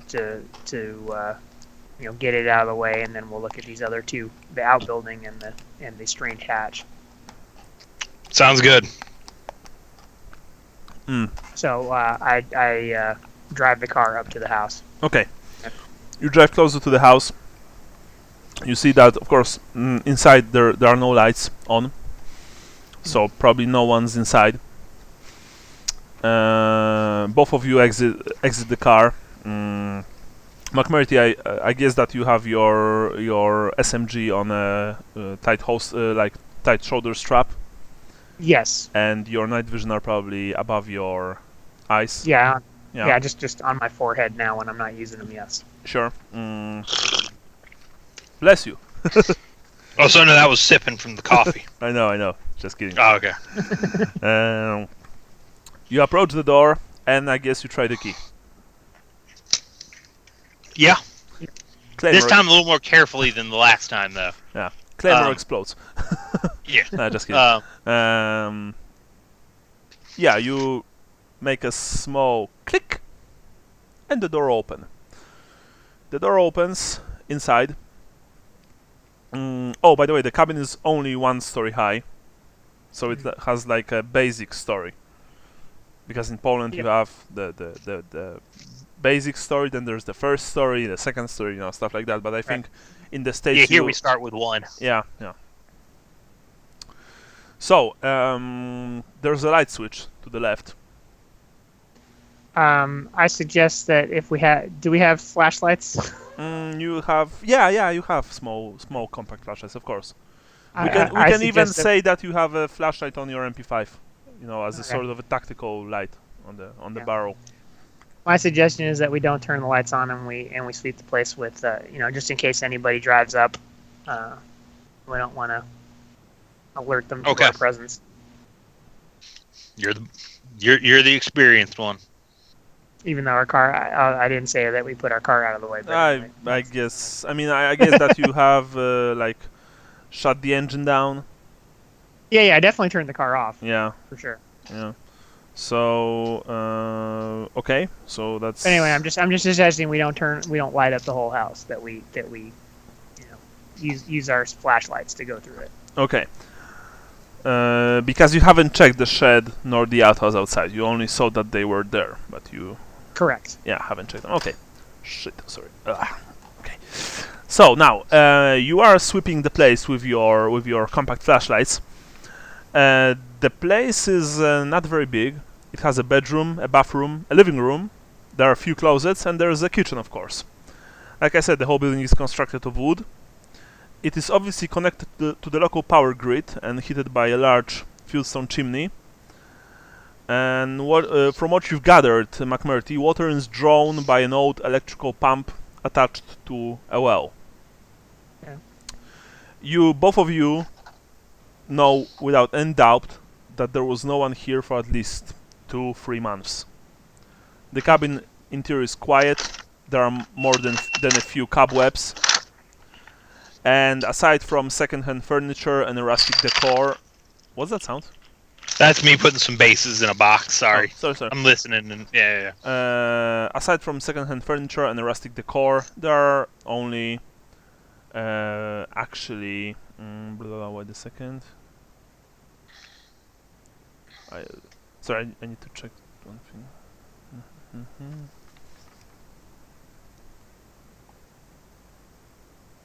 There's only one thing of interest, and that's a footlocker. Yeah. It's an old footlocker, probably Vietnam era. You found it stowed under Bowman's bed. Of course, it's closed. Is it locked? No, it's only closed. I remind Kurtz that he was active in the organization from 67 to 70. I think it said. Yeah. Dossier said. That's another thing that you are that's weird to you, because supposedly this task force has been created recently, but Bowman operated there from late 60s. And also apparently around the time that he was supposedly working for the IRS. Yeah. And back then there was really no such thing as terrorists. Well, I think there was already the Minish incident, but I believe it was in 70s. Well, but the other thing to remember too, Hoover was J. Edgar Hoover was so paranoid that him setting up, weird sub-organizations within the government would have been, I don't think anybody would be shocked to find that out. Yeah. Well, also 67 to 70 is prime Vietnam era stuff. Yeah, exactly. And butting heads with the Soviets. Yeah, so there's the footlocker. I presume that you pulled out from under the bed. Yeah. It's kind of heavy, and not only because it's made from, solid military-grade steel. It's obvious that there are things inside. Shall we? Maybe it's your computer in there. Yeah, maybe. We'll see. Yeah, pop it open. All right. First of all, there are a couple things there, old things, but the first thing that you see is an envelope placed on top of all the mementos, you can say. It is sealed, and it is marked with a triangle in green ink. Does that look like any of the symbols we know? No. No. You never saw that. You open the envelope? Yeah. Yeah. Okay. There's a letter inside, by Clyde Bowman. As with the previous handout, I'm going to read it to you, not upload it. I hope that's okay. To whom it may concern, if you are reading this, note, I can assume I have died or become incapacitated before I had the courage to complete my final mission. You will find about 20 gallons of gas in the shed behind this cabin. Pour it into the septic tank beside the cabin and ignite it. You'd be happier if you didn't look inside. Please make sure that the remains are kept from my children. I am so sorry. God please forgive me. Clyde Bowman. Okay. Now we have to look at Clyde. Yeah. And there are also things in the footlocker. First of all, you see reel-to-reel tapes labeled with FBI evidence tags dated from 15 August 72 to 29 September 72. There are about 21 hours total. They are 21 hours total long. There's a tape, not recorder, but tape machine that you can use it to listen to the tapes. Okay, playback. Yeah. Playback, yeah, thanks. There's also a small note attached to the tapes. Apparently, the tapes are the audio is of the congregants of an unknown church engaged in a pseudo-Christian service involving snake handling. You see words scribbled on the note mentioning one Saint Yig, the Scaled Redeemer, and the Blessed Serpent. Other than that, you would probably need to listen to the tapes. Then there's a cardboard box. You open the cardboard box. Yep. Inside there is a neatly folded but very bloody man's suit. The blood, of course, is old. It's dried, but the suit is completely covered in it. There's an annotated copy of the doctoral dissertation Sky Devils, Archetypical Figures in Native American Mythology by one Karen Barr.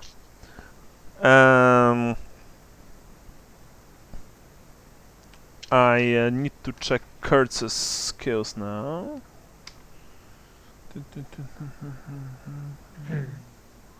No, you don't have anything in anthropology, unfortunately. Nope. Yeah, so there's that. McMurty, there's something for you. There are 3-tier gas grenades. At first glance, you recognize the models. They were manufactured probably 20 years ago. You're not sure if they would work. But, you know. Yeah, I'll take them. Now there's something interesting. There's a large iron knife engraved with strange markings. And the handle, both of you are pretty sure, is made from bone. And it is relatively new. The blade itself looks ancient. But the handle, yeah. That said, not one of you has archaeology. Unfortunately, so nothing to do here. There's a mundane leather pouch. Do you open it? Yeah. Yes. It contains a couple of things. Hair. McMurty, since let's say that you are versed in this, the hair you believe is actually belonged to Black Bear. There are also teeth, and both of you actually knew that these are human infants' teeth. And also feathers, blue feathers, and a couple of brownish and grayish birds' feathers, of course. The birds' feathers, yes. Well, you know. Other than that, there is a strange glass sphere, 3 centimeters in diameter. And when one of you picked it up, it reacted magnetically with your wristwatch. Couldn't have been me because I wouldn't wear a wristwatch. All right. What cell phones are for. Okay. So I guess McMurphy, perhaps. Yes, I wear that big, fancy, Yeah. watch with the dials on it for scuba diving. Okay. Because apparently I have scuba skill. Kurt, roll your 60%. Well, actually, no, you don't. You can't roll because it's not the. You don't have physics. No, sorry, man. Really? No. That doesn't make any sense because he has physics. He has 40% in physics. He has. Kurtz does. Kurtz does. Oh, me, I don't. Where? You're saying McMurtry doesn't. Yeah, where Kurtz? Where is the physics? I don't see it. It's. Yeah, science. Sorry. I Yeah. got 40% in physics. Yeah. Sorry, my bad. I haven't checked. Okay, so in that case, roll me 40% physics, please. Actually, no. Woohoo. Sorry. You don't have to roll. That's actually anyone inspecting it with science physics at 20% or greater. Yeah, that's it. This is one of the examples why Delta Green is so cool. Like I've told you before, since you have appropriate skill at appropriate level, some things will be obvious to you without rolling. That said, Kurtz, roll me sanity. Okay. What's my sanity score? I think you've passed. 40. Oh, yours is 60. Yeah, your sanity is 60. Yeah. So you've passed. Yeah. Alright, you know that the glass is far too magnetic for its nature, this glass sphere. Okay. That's really not normal. I would probably point that out. Alright, you tell this to McMurphy. Yeah, that's telling you that's odd. Let me see that and try to see if I can do it again. And I should tell him it shouldn't be acting like that. Okay, McMurty, roll your sanity. In that case. Alright. Nope.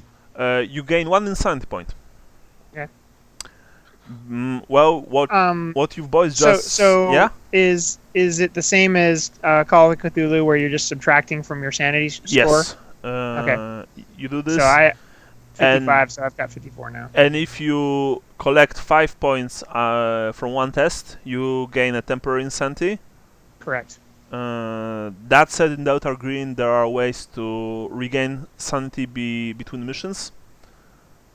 But since this is a one-shot scenario, I'm not probably going to bother telling you this.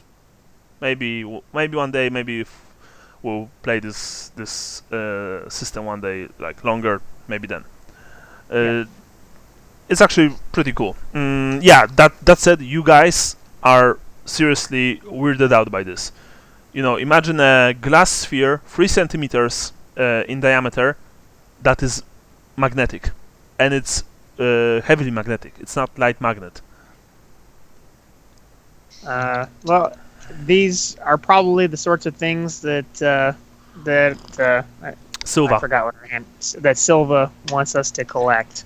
I think so. This is the kind of stuff that man, terrorists love something like this. Who knows what you could do with it? There's one last thing there. Yeah. There's a sizable file regarding the Ventaja Corporation, aka Venta, meaning advantage. From which, you check the file quickly. Yes. Ventaja Corporation was supposedly an Argentine import-export firm dating from 1965 to 1968, and you see that the file begins with an FBI investigations into allegations of weapons smuggling in Miami. Like I said, you're checking it rather quickly, so you only get the basics. The investigation ended without prosecution, but the organization of which Clyde Bowmans was part of kept surveillance of the company. And from what you've gathered, Bowman uncovered financial ties between Ventaja and accounts mentioned on a World War II era financial watch list called K Group. Finally, it culminated with a raid on a Ventaja warehouse in San Juan, Puerto Rico, and it resulted in the recovery of something called the Shield Formula. A Manila folder with that title is, unfortunately, empty.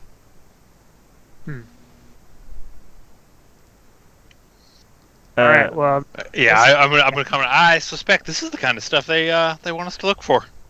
Yeah, that they want us to retrieve. Yeah. Is there anything... Yeah? The suit, the bloody suit, is there anything, like, in the pockets? No. Or... Nothing. It's the pockets are empty. The suit was probably of a very high quality, but not only it's very old, the caked blood destroyed completely. Okay. So I suggest that we take these various the knife and the spear and the letter and the I don't know what the deal is with the Sky Devils. It's a dissertation, or is it just an annotated book? It's a doctoral dissertation. Sky Devils are archetypical figures in Native American mythology by one Karen Barr. Throw it in. I'd rather get yelled at for giving him stuff he doesn't need than get yelled at for not giving him stuff he did. Mm-hmm. Well, so and we're taking the tapes, obviously, but you know what? Maybe we should just take the whole foot locker. Just probably easier to carry it. Yeah, easier to carry it all that way anyway. Yeah.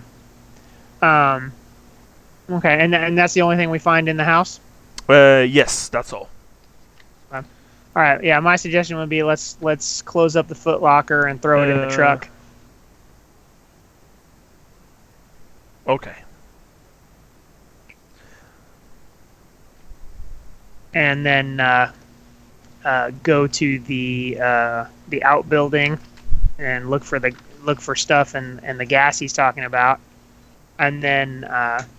By the way, you saw, well, actually, without rolling for intelligence or stuff like this,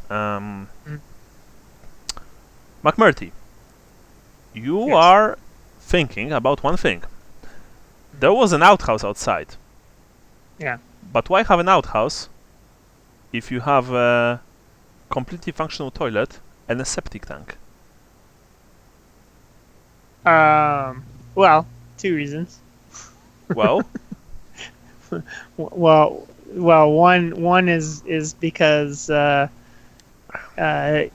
outhouse may be there from before the time that it had indoor plumbing. Yeah, that's what I was, because my family has a cabin out in the middle of nowhere, and ours doesn't, but some of the neighbors do.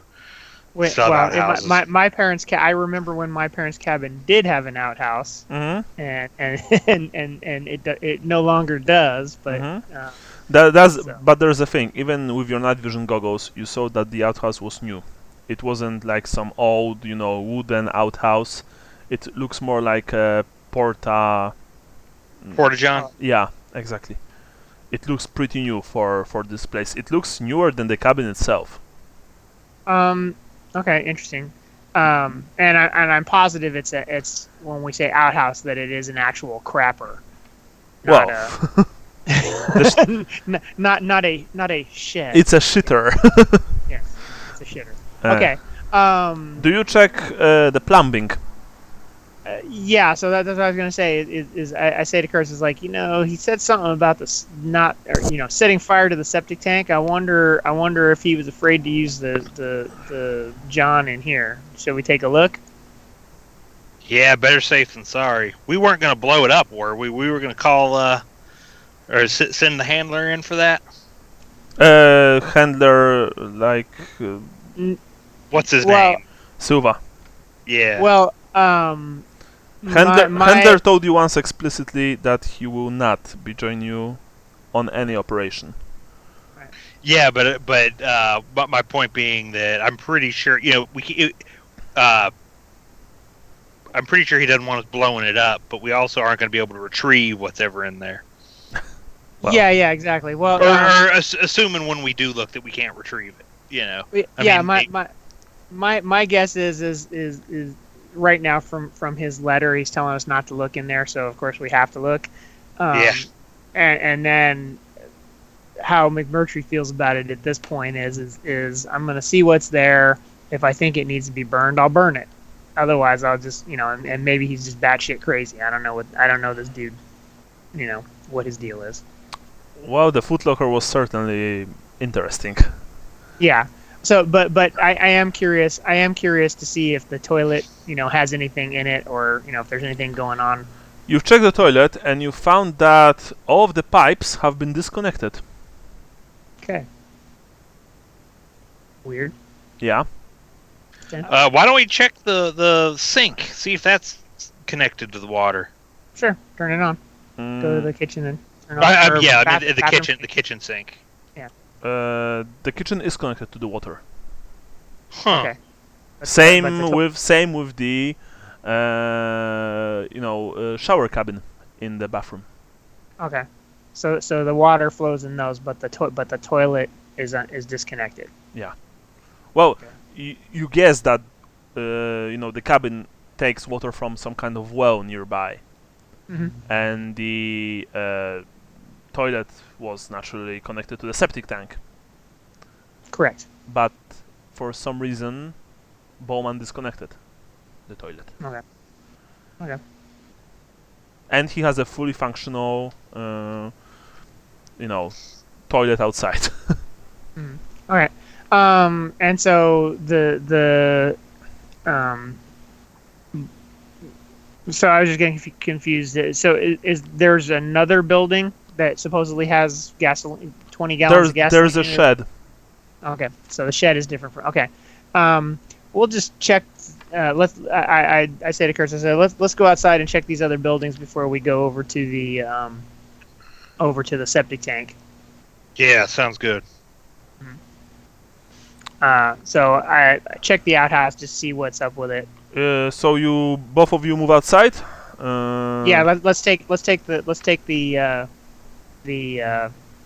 Foot Locker and throw it in the back of the truck, or I don't know. Do I have an extended cab? Yeah. Let's say that you have this. So I can fit it behind the seats. This typical, muscle car, for to compensate something, stuff like this. Yeah. Just. Sounds good to me. I actually like those cars, so I'm of course joking. Uh-huh. So you move to the portable toilet. Mhm. Yes. Yeah. It's fully functional. That said, as with the cabin, it's clear that no one has been using it for probably a few months. Yeah. Alright. Let's go check out this shed then. The shed. Okay, the shed is actually it's not locked. Okay. And as you open it, there are of course a few, few tools, gardening tools, stuff like that. Even though there is no garden here, and there are lots of cans of gasoline. Okay. And I do mean lots. They actually stack right to the ceiling. Wow. Yeah. There's a lot of it, and it's probably had to cost a fortune actually to get it here. So yes. We'll look at it and see if it's turned into varnish yet. See if it's still liquid gas. Yeah. Yeah. Into jelly. It's still liquid gas. Yeah. Well, I don't know about you, but I'd like to have my ducks in a row. Let's get some of these cans of gas out and take them over there. For what? Well, in case we have to burn something, I want it handy. You think we're actually going to burn something? Okay. All right. I've played Call of Cthulhu before. Well, that's what I was saying. There was going to be an obligatory as we exit. If he asks, what if you want to go over there, and I separate a joke about it. I've seen enough horror movies. Yeah. Yes, exactly. Wow. So I would say let's get 2 cans of gas each and mosey on over there. Okay. Just in case. I don't want to have to come back for it. All right, you're the expert. Well, I like to be prepared for all eventualities. Okay, you take 2 cans of gas each, and you move towards the septic tank at the edge, placed near the edge of the forest. It's almost midnight. It's raining. You are both obviously rather tired, very tired, in fact, even with the coffee. You are also getting hungry again. All right. So, as you approach the tank, as I've said before, the hatch for a septic tank is not buried. Correct. There's earth piled around, indicating that, again, it stood here, exposed for quite some time. The septic tank's entrance hatch is uncovered, but you see that there is a padlock from the outside. And it's this kind of very large, strong padlock. You also see that you think that this septic tank is far too big for the cabin. You guess that it's nearly 2 meters wide and 3 meters long. You don't know, you're not sure how deep it is, of course, but given how long and wide it is, you guess that it's, don't know, maybe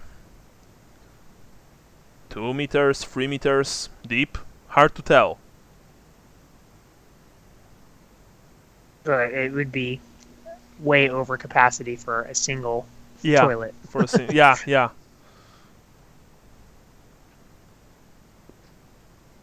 Okay. Interesting. So I don't know what you think. So he told us not to look in there, so we have to look. Yeah. So here's what I think. One of us has to go down and open it. The other stands up on top with a gun in case anything jumps out. What could possibly jump out? But okay. Well, I mean, he's I know. I suspect. Yeah.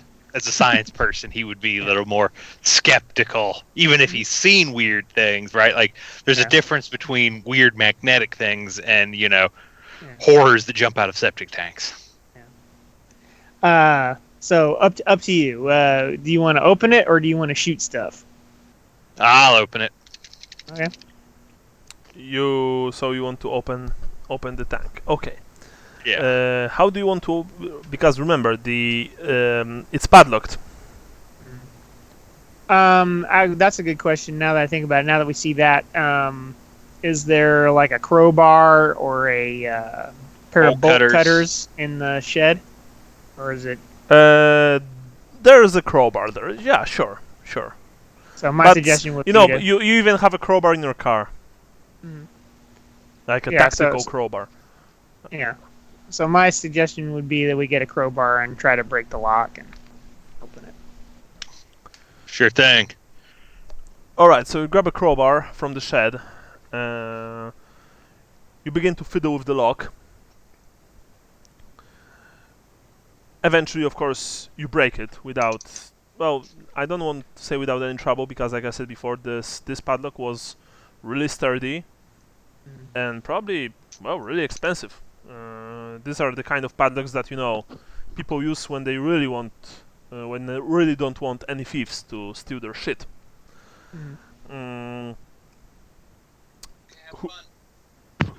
Sorry about that. Sorry. Who opens the hatch? Yeah, I was gonna do it. Okay. You open the hatch. Of course, it's dark inside. There's you can feel the dampness, and you can hear, the quiet splashing of a shallow layer of water. You see that the ladder has been removed. You also see that you actually also don't smell any kind of feces, any kind of waste. No urine, no shit. Yeah. Okay. Well? So nothing jumps out at us, and I'm just kind of shining the gun flashlight down into the hole as best I can. You shine the gun flashlight, and you suddenly hear, "Help me, please, help!" You hear an old woman's voice. "Here, I'm here!" And in the light of the flashlight, you can see a figure huddled in a corner of the tank. Like I said, it's 2 meters deep. The tank is 2 meters deep. So it is quite big space, honestly. "Help me! I've been locked here, help! Please! I want to see the light! I want to be free!" So my first response would be, how in the hell can something survive down there? Yeah, that's kind of where I was going to. Is like you see her. You see a figure huddled weakly in the shallow water, reaching a hand feebly up. She looks like a small, somewhat misshapen nude woman. You don't know the age, but from her voice and from her, and from an overall first glance, 50s, 60s. In the light, you see that her flesh is grayish blue, and most of her hair is gone. Her hands are blood stained. Actually, it looks like she tried constantly to just claw at the walls. You can see that her feet and lower legs are swollen from frequent immersion in water, which is something to be expected given the circumstances. Please help me. My husband locked me here. He's mad. He's mad. I was gonna say, did we have any pictures of Marlene? No, actually not. Actually, wait. Maybe you have. I don't remember if there were pictures of Marlene in the house. Shit. I'm gonna shut the door Mm. and stick the lock back in there while we discuss this, because obviously now I really am weirded out. Yeah. Yeah, there was photograph of Clyde and his wife Marlene in the apartment, but Okay, she is covering her face, so you don't see any details. You would have to, check her out from up close. I'm looking. Nothing should be able to survive that long in a septic tank. Yeah. When you've closed the door, you can hear her.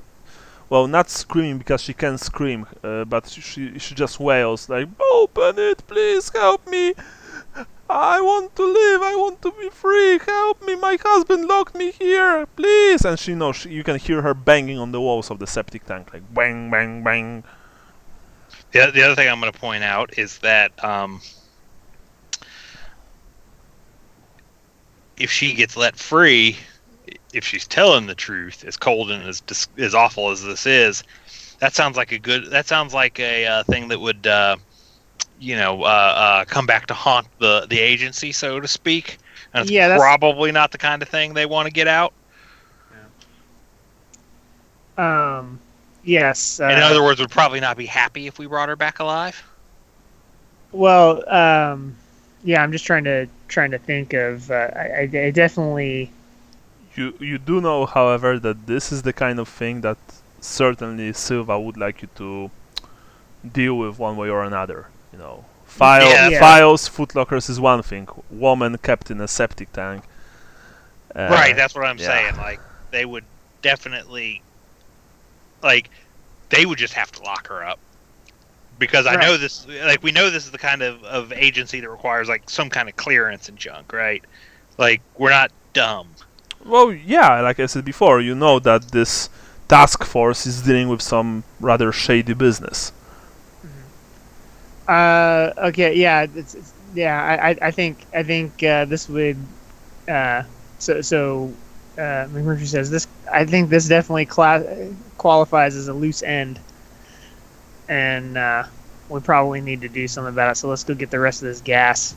Yeah, I'm gonna stick the crowbar back in the because I'm guessing when we ripped it off, I could still stick the crowbar in there to keep it shut so she can't get out, right? Yeah, let's say that you can, sure. Okay, so what are you going to do? Let's go back and get the rest of the gas and then come back and pour it all down there. Yeah. All right. Right. So you grab the rest of the gas, you bring it back, and you open the hatch and begin to pour the gas in. Yep. All right. You begin to pour the gas in. The woman cries in panic, "Please! Why are you doing this? Please help me! Please! Let me out! Please! Why do you want to kill me? I didn't do anything wrong! Please, please, please!" You also go about our business. Yeah. All right. You go out. Okay. Right. So, as you are pouring the gas, you see that she, essentially just crawled right under the entrance to the tank. She looks at you. You do indeed see that this is Marlene Bowman, although she's in horrible shape.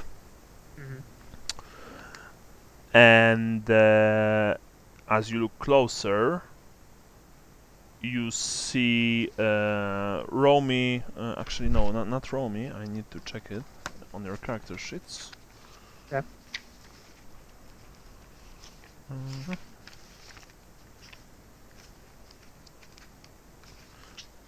Kurtz has... How much human do you have? How much what? Human intelligence. Human. Oh, int. 10%. Okay, so Kurtz is... McMurtry also has only 10%. Okay. Yeah. Yeah. You see that she's in a horrible shape. She's this poor abused figure who's looking at you with, you know, glassy eyes which reflect the light from your tactical flashlight rather strangely, but maybe it's just her imagination. She begs for you to let her out, but you just continue to pour the gas. Yeah, pretty much. Alright. You pour it all? Yeah, we pour everything in there. Alright. Okay, so after that, you've eventually poured it all. For all this time, she just wails and, you know, sometimes she tries to climb out, but she can't because there's no ladder and it's 2 meters high. And of course, the walls of the septic tank are completely, you know, they are completely slippery, yeah, and without any handles, any chance for her to grab anything. So, who's lighting the match? Since I'm inured to violence, I will do it. Okay. Yeah, I mean, I have enough physics to know I don't want to be anywhere near it, though. When he does light that match, I'm going to run like crazy. Okay, just so you know, guys, if you will do this, you will face a sanity loss. Yeah, that's fine. Alright. So, now, without, like, metagaming, without, you know, telling that, well, I played Call of Cthulhu, haha, I know this, I want you to answer truthfully. Andrew, as Kurtz, do you think that she's just a woman? I think that if she spent... You said it looked like 2 to 3 years. Didn't you? That since... Or how long? Months. Month. 2 to 3 months is still too long to be in there with no food. That is what would really be doing it for me. I've told you that the cabin looks like it hasn't been visited in 2 to 3 months. I never said about septic tank. Okay. Yeah, but I think, you know, I mean, he's not a professional investigator. If the house looks like if the house looks like it hasn't been visited in 2 to 3 months, he's going to assume the property hasn't been visited in 2 to 3 months. That probably combined with the fact that it's like 2 in the morning. Now, yeah, it's way over midnight. It's actually way over 1 a.m. Yeah. So, you know, he's already not at, you know, the strongest mental time. But, you know, we're out in the middle of nowhere. It's 2 a.m. We'll just call it 2 a.m. She shouldn't be able to survive down there for 2 to 3 months, which is what he's going to assume it was. Because, again, the house doesn't look like it's been visited for 2 to 3 months. So he's going to assume that carries over. You know, would if this were 2 in the afternoon, if there was more light, if there was more evidence that the house had been visited more recently, I think he probably would be far more inclined to quote unquote save her. All right. Yeah. Okay. I think in this current situation, it's going to be more of this just isn't right. You know, there had to be a reason he was doing that, or he was telling us to do that. You know. All right. So now, Sean, as McMurtry, what about you? My feeling is that McMurtry is callous. Well, that he it's not a question of whether I think he probably thinks that she is human. But that she's a loose end, and we're supposed to tie up all the loose ends. So, yeah, he doesn't necessarily. Actually, Kurtz doesn't necessarily think she's like not human, right? But there's just this whole situation is fundamentally wrong. When you actually pulled, there was actually one interesting thing. When you are pouring the gas, you see that she's more and more panicked. she begins shrieking, and she begins saying things like that her husband actually cursed her. He placed some kind of curse on her, and supposedly that's why she was able to survive so long here. But see, that's this is what's kind of, I think so silly about the human mind. Like, and this is part of one of the reasons I said I'd play the computer scientist, because as a computer scientist, it's easy for me to get into character. The fundamental, there can be a wrongness, that you can accept, but then, just things that just blatantly, supernatural. Yes, you'd be like, no, I still don't believe in that, right? All right. Like something's wrong here. Like, he can still rationalize it in the sense of maybe he was giving her, secret government drugs that, did some weird test on her or whatever. Either way, if he's doing that, if the husband was doing that, well, how do I know she ain't gonna rip my throat out, when I let her out, kind of stuff, or whatever. But but magic, no, that's just stupid, right? All right. So in that case, I want both of you to make me a sanity check. First, Andrew will do his. Yeah. Barely passed. You've passed. But I did. You only lose 1 in that case. Okay. Now I want McMurty, Sean, to make his. God damn it. All right. That's over by a lot. You are, but that's not a botch, fortunately, because for example, if you would botch, you would gain the max sanity points loss right now. Now, the funny thing is that Curse, because of your analytical, mathematical mind, you rationalize this whole thing, stuff like that. McMurty, you are a cold-blooded killer, an ex-special forces soldier, stuff like that. That said, burning old women alive is kinda hardcore even for you, and you know what you're doing. Even if you're doing this for the agency, for your country, your mind says to you that you are still burning an old woman alive, and you do not feel good with that. Even though you are accustomed to violence, you have this on your character sheet. That's why you lose 5 sanity points. Okay.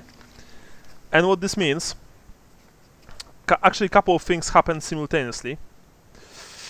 As you are, let's say that Kurtz is now pouring the gas in, and you are just standing with your weapon aimed at the woman. You can watch. You know that you light a match or a lighter in a few seconds and drop it in, but her pleading is just too much. You just Kurtz, you hear that McMurty is essentially doing something like and you see that he takes a couple of steps away. He just, sits on the muddy ground and he just heaves. You are, once again, you had this during your time in the military, actually a couple of times. You had an episode. Even special forces guys have this from time to time if things are getting out of hand. Actually, if you guys watch the first season of Punisher, then there's this scene where they were in Afghanistan right after the action. Yeah.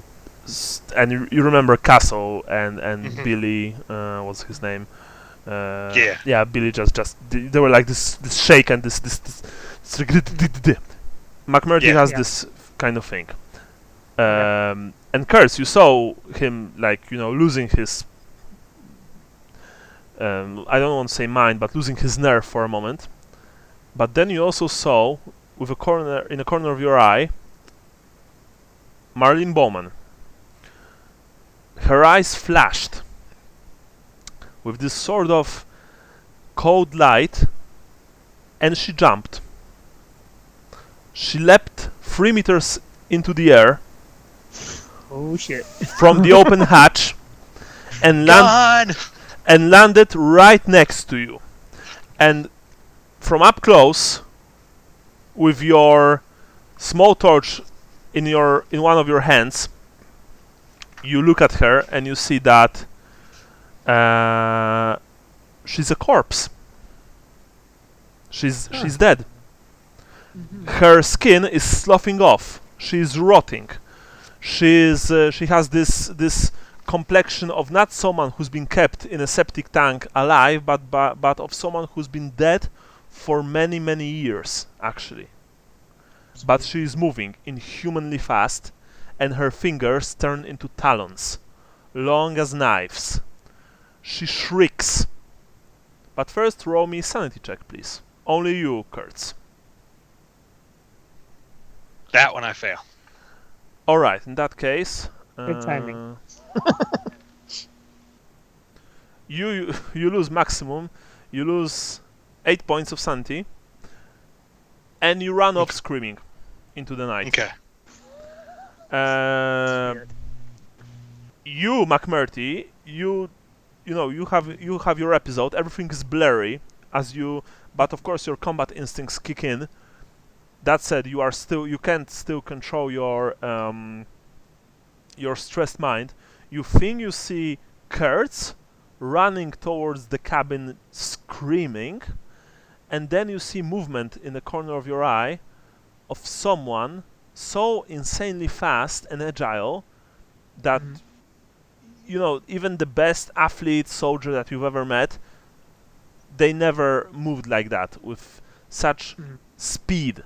And this someone whose outline suggests that it's a small naked old woman just sprints towards the woods. Okay. And after that, after a few minutes of you sitting on the ground, panting loudly, heaving, you compose yourself, get up, shoulder your weapon, and scan the surrounding area. You see the open hatch, you see the mostly empty gas cans surrounding it. You check behind you and you see that right next to your car, right next to the shed in which the cans were stored, lays the prone, cuddled up form of Kurtz, sobbing quietly and mewling. Okay. I put down the NVG goggles and scan around and then head over to Kurtz. Right. You scan around. Well, it's still night. It's still raining. It's actually raining more heavily now. You move over to Kurtz. Kurtz is like, when you touch him, he's like, he's like someone who's been a victim of violence, and every single, even slightest touch is just too much for him. But you see that when he notices that it's you, it takes him like half a minute, and then you see that his eyes regain focus, or kind of regain focus. And Kurtz, you see that McMurty is standing above you. He's also obviously shaken and covered in mud and in water. But he's there. So, what are you guys doing now? What Get was the fuck that? out of here. I don't know. Let's get out of here. We've got the info. We've lost her. Let's go. Can we go? There's nothing left here. Yeah, but don't we have to take care of that? I mean, he said tie up loose ends. That's what he said, right? That's what I said. Did Silva say that? Come again? What? Did Silva say tie up loose ends? No. I mean, he said that you have to recover every single... you have to remove any evidence of the organization's activities, and if you find signs that Bowman violated the organization's security, report them. Right. Actually, Silva never told you to kill anyone, to shoot anyone. Right. Yeah, so you know. At least not openly, of course. Right. Well, so I say, we've got all the information. He obviously did something against protocol. We're not equipped to find this crazy lady. Let's get out of here. So we have to secure the intel that we do have. Okay, well, should we go ahead and blow this place up or not?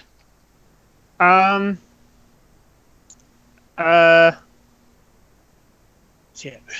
Well, yeah, since we already poured the gas. I don't see the point in burning it down at this point since she's not in there. There. Do you think there's evidence in there that we need to burn? Because we already poured all the gas down there, so we can't burn the rest of the house with it now.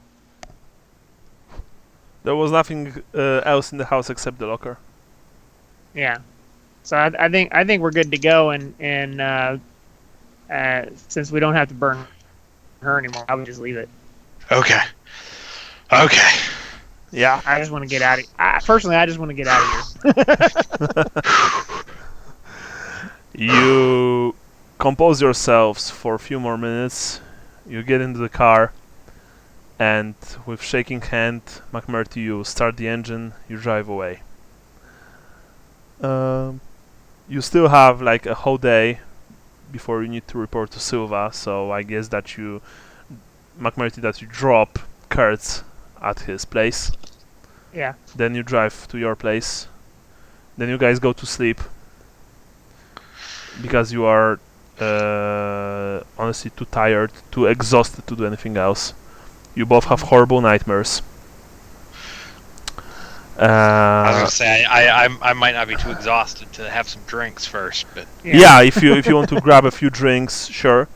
But you were so exhausted that even a half glass of scotch just knocked you out. And you slept for more than you practically slept right through the whole next day on to the next. It was just too much. Eventually the time comes for you to drive to the post office again. So I guess that McMurty drives there with the locker. Mm-hmm. And Kurtz, you drive there by your car. Yeah, I think so. Yeah. Like the next day, next day when you woke up, ate something, you're feeling better. Actually, you're feeling so much better that you're not even remembering all of the details of that night. That said, it's not like you've forgotten them or you know that what you've seen wasn't real, wasn't there, but you can explain it in one way or another to yourselves, or just live with it. You meet outside of the post office. You look at each other. Mm-hmm. No words, nothing, you just enter inside. Right? Yeah, I think so. Yeah. Get her pay. Right. So you enter inside. Once again, you smell the cigarettes before you enter the abandoned conference room. Silva is sitting at on the exact same chair at the exact same place. He's now checking something on a tablet. He's smoking. Oh. Welcome. Have a report that Bowman's family claimed all of his belongings. Apparently there was some kind of a break-in to his cabin outside the city. But other than someone pouring more than a dozen cans of gasoline into the empty septic tank, nothing of interest has been claimed, and nothing of interest has been found. Good job. Although you boys looked like you've seen some shit. Yeah. Why don't you have a seat? You have something for me? Yeah, or his Foot Locker full of his crap. Okay. Got a bunch of Let me see it. Got a bunch of interview tapes, actually, which we didn't listen to. Now that I think about it, and this weird knife and this weird spear thing. Excellent work. I'll take care of them. Thank you. Yeah, there's one other issue. Yes, what's that? His dead wife was living in the septic tank and escaped. Oh. That we were trying to dispose of that. That's why the gasoline was in the septic tank. All right, tell me more about this situation, please. Well, we were filling it up, and she was begging. And you already saw that she was dead by then? No. No, but it was weird that it didn't look like anybody had been there in months, so it wasn't right that it just seemed wrong that she was even alive. So we thought best to go ahead and deal with it anyway. But she jumped out and looked like a rotting corpse and ran off into the woods. How rude. Yes. She was probably on amphetamine. Good job. Okay. Don't think too much about it. Okay. And he smiles. He smiles slightly to you. Perhaps it was just a trick of the light, you know. Or maybe old Clyde Bowman really, well, maybe he really did live a more interesting life than what he, tried to show the world.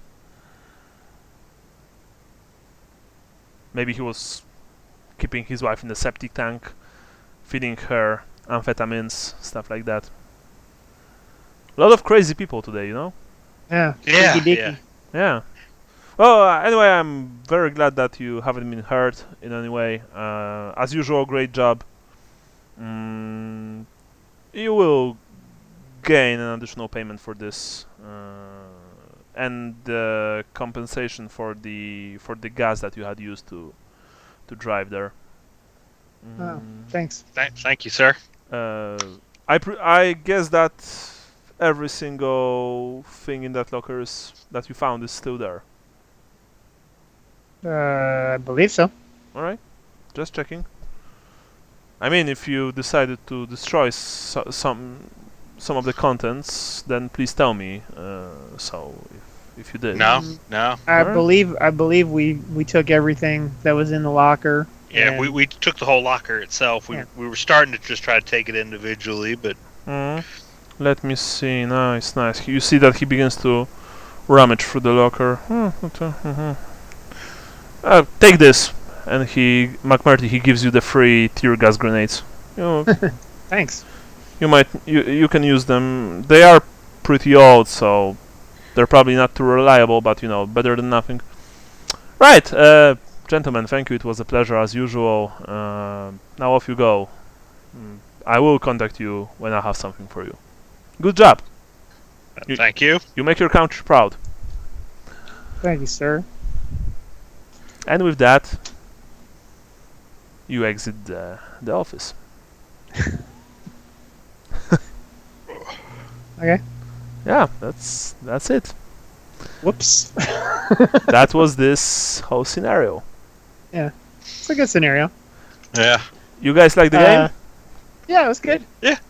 I mean, it went about as Call of Cthulhu type games go, where it's like, here's this thing that don't fuck it up. Oops, I failed my sanity roll. Yeah, it's Call of Cthulhu. I mean, I love the game, but it unfortunately so Warhammer Fantasy Roleplay can be very investigative as well, but it has the fallback crutch of you can still always essentially just play D&D with it too. Yeah. When you need to. Call of Cthulhu type games lack that, and so it can make them I don't even know what I'm trying to say here, but like it was a fun game, but they tend to be very different games, and it's a different experience, and it's Well, not I think a normal experience. Yeah, I think it would have gotten shooty if I hadn't have failed my Yeah. check. I would have lit into her. Well, But, let me just say that it was actually good that you didn't fought her. Yeah. Because she was kind of hard. Yeah, no, I got the impression when she jumped 3 meters out of the pit that we were in for a bad time. Yeah. There was this funny thing.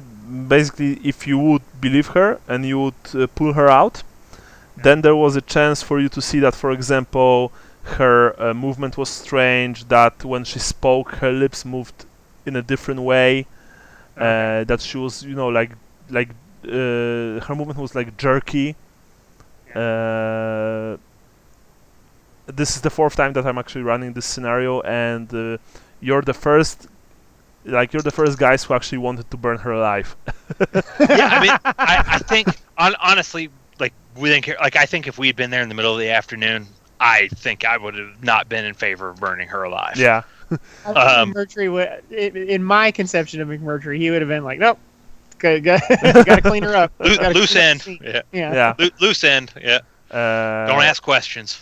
All of the other groups actually, tried to get her out. I think one didn't. The Swedish group that I'm playing with from time to time, actually playing with them tomorrow.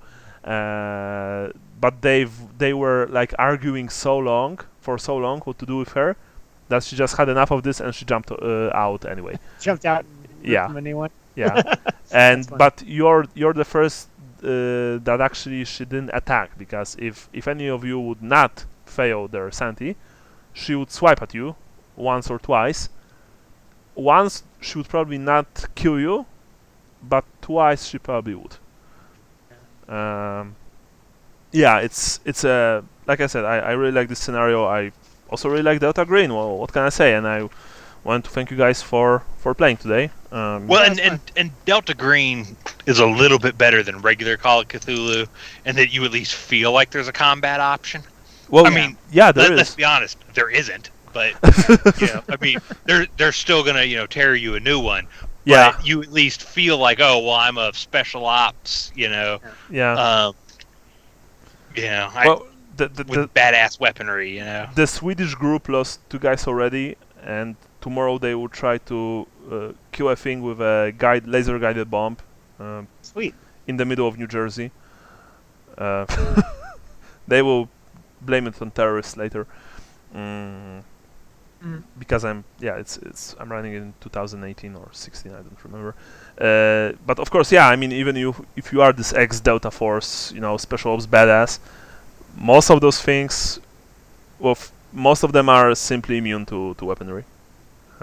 Maybe not to fire, but you can have an M60 or even a grenade launcher, and they will just shrug it off. Right. There is magic, which in Delta Green is called hypergeometry, but this is like in Call of Cthulhu. When you use magic, you have a big chance of just losing your mind. Right. But I think that's the cool thing about these games, that they actually they're not force you, but they show you that maybe perhaps you should play a different kind of character than in most RPGs. Because I honestly believe that in Call of Cthulhu and even in Delta Green, an investigative type character or a scientist or someone like that would be better, because they have higher willpower, they have higher sanity, and they can know more. McMurtry was cool if he would fought cultists or bandits, but drop a Wendigo on him and McMurtry will go out like a bitch. Yeah.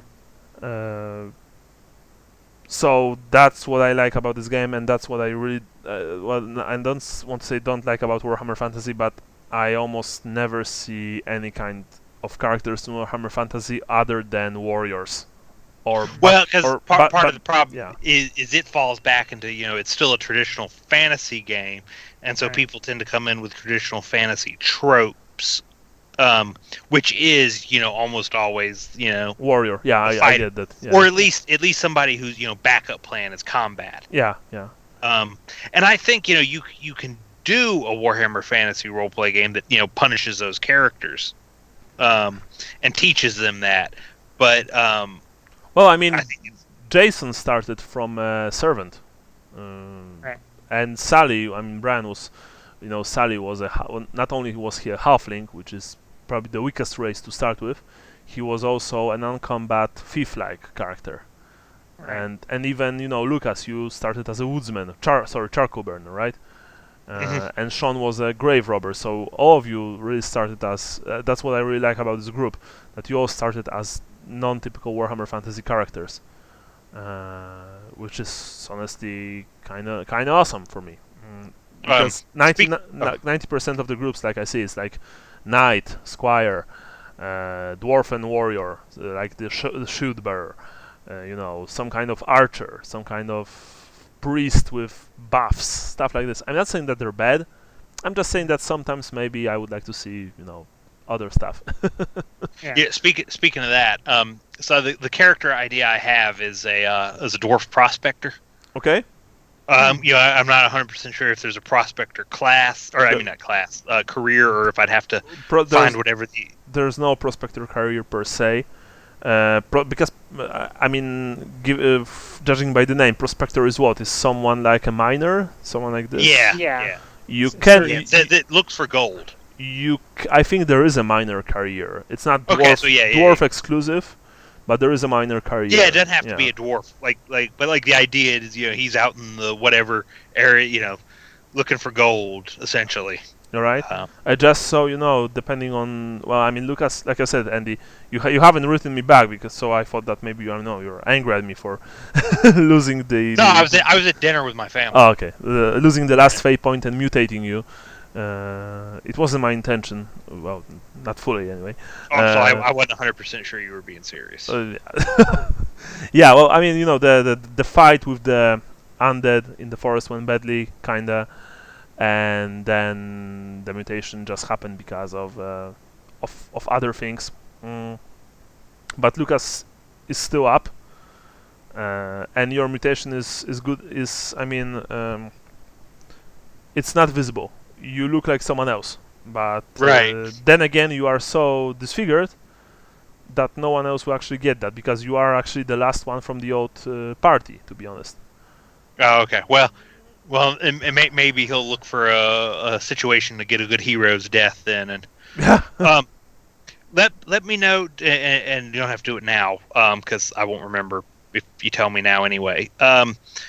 How much XP and all that kind of stuff to create another character, or are we going with a smaller party, or I mean a lower XP party, or what? Sean, how much XP did you have when you?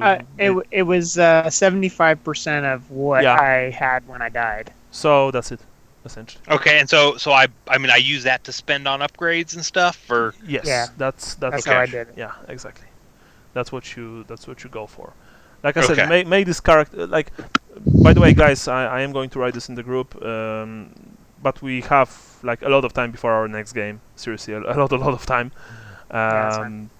So, because our next game will be at the very least on the 13th of October. Okay. Yeah, just so you know, that's a holiday weekend here. Okay. So it's not going to mess with my schedule, but it might mess with Brian or somebody else's schedule. I've already spoken to Jason. He said that he will try and make it. Okay. So we shall see what Brian says. If not 13, then it will be 20th of October, a day after my birthday. So, if it would be before, I wouldn't be able to make it, obviously. Okay. But the day after, it will be fine. That said, of course, I would prefer if we could play on 13th. But like I said, I'm going to write it on the group. Yeah. No, and the 13th I think works for me. When I was looking at it yesterday, it didn't look bad then. Okay. So. Sean, what about you? I don't know if we're doing anything. I mean, we do have a school recess, but we don't celebrate Columbus Day out here. So, okay. Is that what the holiday is? Well, yeah, the holiday, the 14th is Columbus Day, but in Arizona, nobody takes the day off. Well, I mean, honestly, most places outside of DC don't get the day off. That's one of those federal holidays that nobody really gets. Yeah, except for I think they get it in. Yeah, I think they get it in New York, if I recall correctly, and possibly Boston. But Okay, so in that case, we can try and make it on the 13th, if not on the 20th. That's honestly it from me. Glad that you guys like the game. It's sometimes good to take a break from, from Warhammer Fantasy, right? Yeah. And actually, I have one. Yeah, sorry. I was gonna say I just had one question about the breaking point thing. Yeah. Underneath sanity points, it has breaking point. What is that about? Well, breaking point is the worst. Well, actually, sorry, breaking point. Just let me. Oh yeah. When your sanity reaches the breaking point, you gain a long-term mental disorder. Okay. And its nature and symptoms depend on the kind of trauma that pushed you to the breaking point: violence, helplessness, or the unnatural. And of course, those symptoms don't manifest right away. When you do this, you need to, make a check on the character sheet, and then you change the breaking point to its new value, which is your agent's current sanity minus power. Okay. And after that, from the next operation, the disorder kicks in. You can have an acute episode, for example, when you encounter things similar to your breaking point, to the thing that made you break. So, for example, if you were tortured by a bunch of cultists in a basement, and then you raid a home and you find a basement with a bunch of people tortured there, you can have an episode. Okay, cool. Yeah, so and when you're... I was 1 point away from breaking. Yeah. That's why Delta Green is actually very similar to Call of Cthulhu. It's very little, but not only very little, it's also very easy to, just went completely bonkers. Because when your sanity reaches 0, you lose your character. You become irreparably insane, and you need to create a new character. Cool. Yeah, that's actually something that I like about Delta Green, because for me the disorders in Warhammer Fantasy are sometimes quite artificial, and it's people either forget to roleplay them or roleplay them poorly. I don't mean I don't have anything about against the man, but for example, and I get that, for example, Bran forgot about his one whole disorder. And at some point I didn't even reminded him. I was just like, fuck it, don't even care. Well, and the thing with I think you go into a game like Delta Green intending that you're going to have to be role-playing disorders, right? Like you don't necessarily go into Warhammer Fantasy role-play for the insanity rules, But Delta Green and Call of Cthulhu in general is so associated with your characters going insane, right, that I think it's naturally easy to remember. Well, that's true enough. That said, the insanity system is a big part of Warhammer Fantasy role. Oh no, I agree too, but because it's still a fantasy game, it's easy to forget that. And in the 4th edition especially, they've actually made the system much more complex. You have corruption points now. You have this whole new system, which is pretty cool. Maybe if one day we'll be able to play 4th edition, you'll see for yourselves. Yeah, I don't know that I think making it more complex is the way to go, but that's me. I tend to favor simple. I also like simple rules. That said, I'm playing 2nd edition, Warhammer Fantasy for so long that I'm just so accustomed to it that when people say "Well, this game is hard," this game is complex, I'm saying, "What? No, it's easy, man." No, I think Warhammer Fantasy Roleplay is pretty easy, honestly. But because it's mostly percentiles. It's most everything is pretty obvious what it is. The only thing is that it can be hard to not meta game. Yeah. Because we all know what Skaven are. We all know what chaos is. But then again, in Delta Green, you all know what Cthulhu is, right? Or yeah, you know, no, stuff like I this. agree. Although, and actually, one of the things I wanted to do for a long time is I knew some power gamers, and I wanted to run Delta Green and not tell them it was Cthulhu, tell them it was just a modern combat game, and then spring, that kind of stuff on them. Yeah, that's Delta Green is actually a great thing for when you have a group that is actually used to dominate in everything in combat, or to just be this to actually play very aggressively. They will really quickly need to learn to play differently. Because that's this kind of game. But anyway, that's it from me for today. Thank you guys so much for playing, and maybe one day we'll be able to play another scenario. Who knows? Of course, it's not like I don't want to play Warhammer Fantasy anymore. Don't worry, but sometimes it's probably good to change something from time to time. I agree. Yeah. Anyway, I'll see you all hopefully on the 13th. After that, when I'll be wearing a ring on my finger. All right. If you like it, you should have put a ring on it. I was thinking it. Yeah, I've grabbed the rings yesterday. I mean the wedding rings. Nice. Yeah, they're pretty nice, Cool. Well, I'm stressed. Congratulations. Thank you very much. Seriously, guys. Well, I'll join the big boys club now. So. Yeah, there you go. That was good.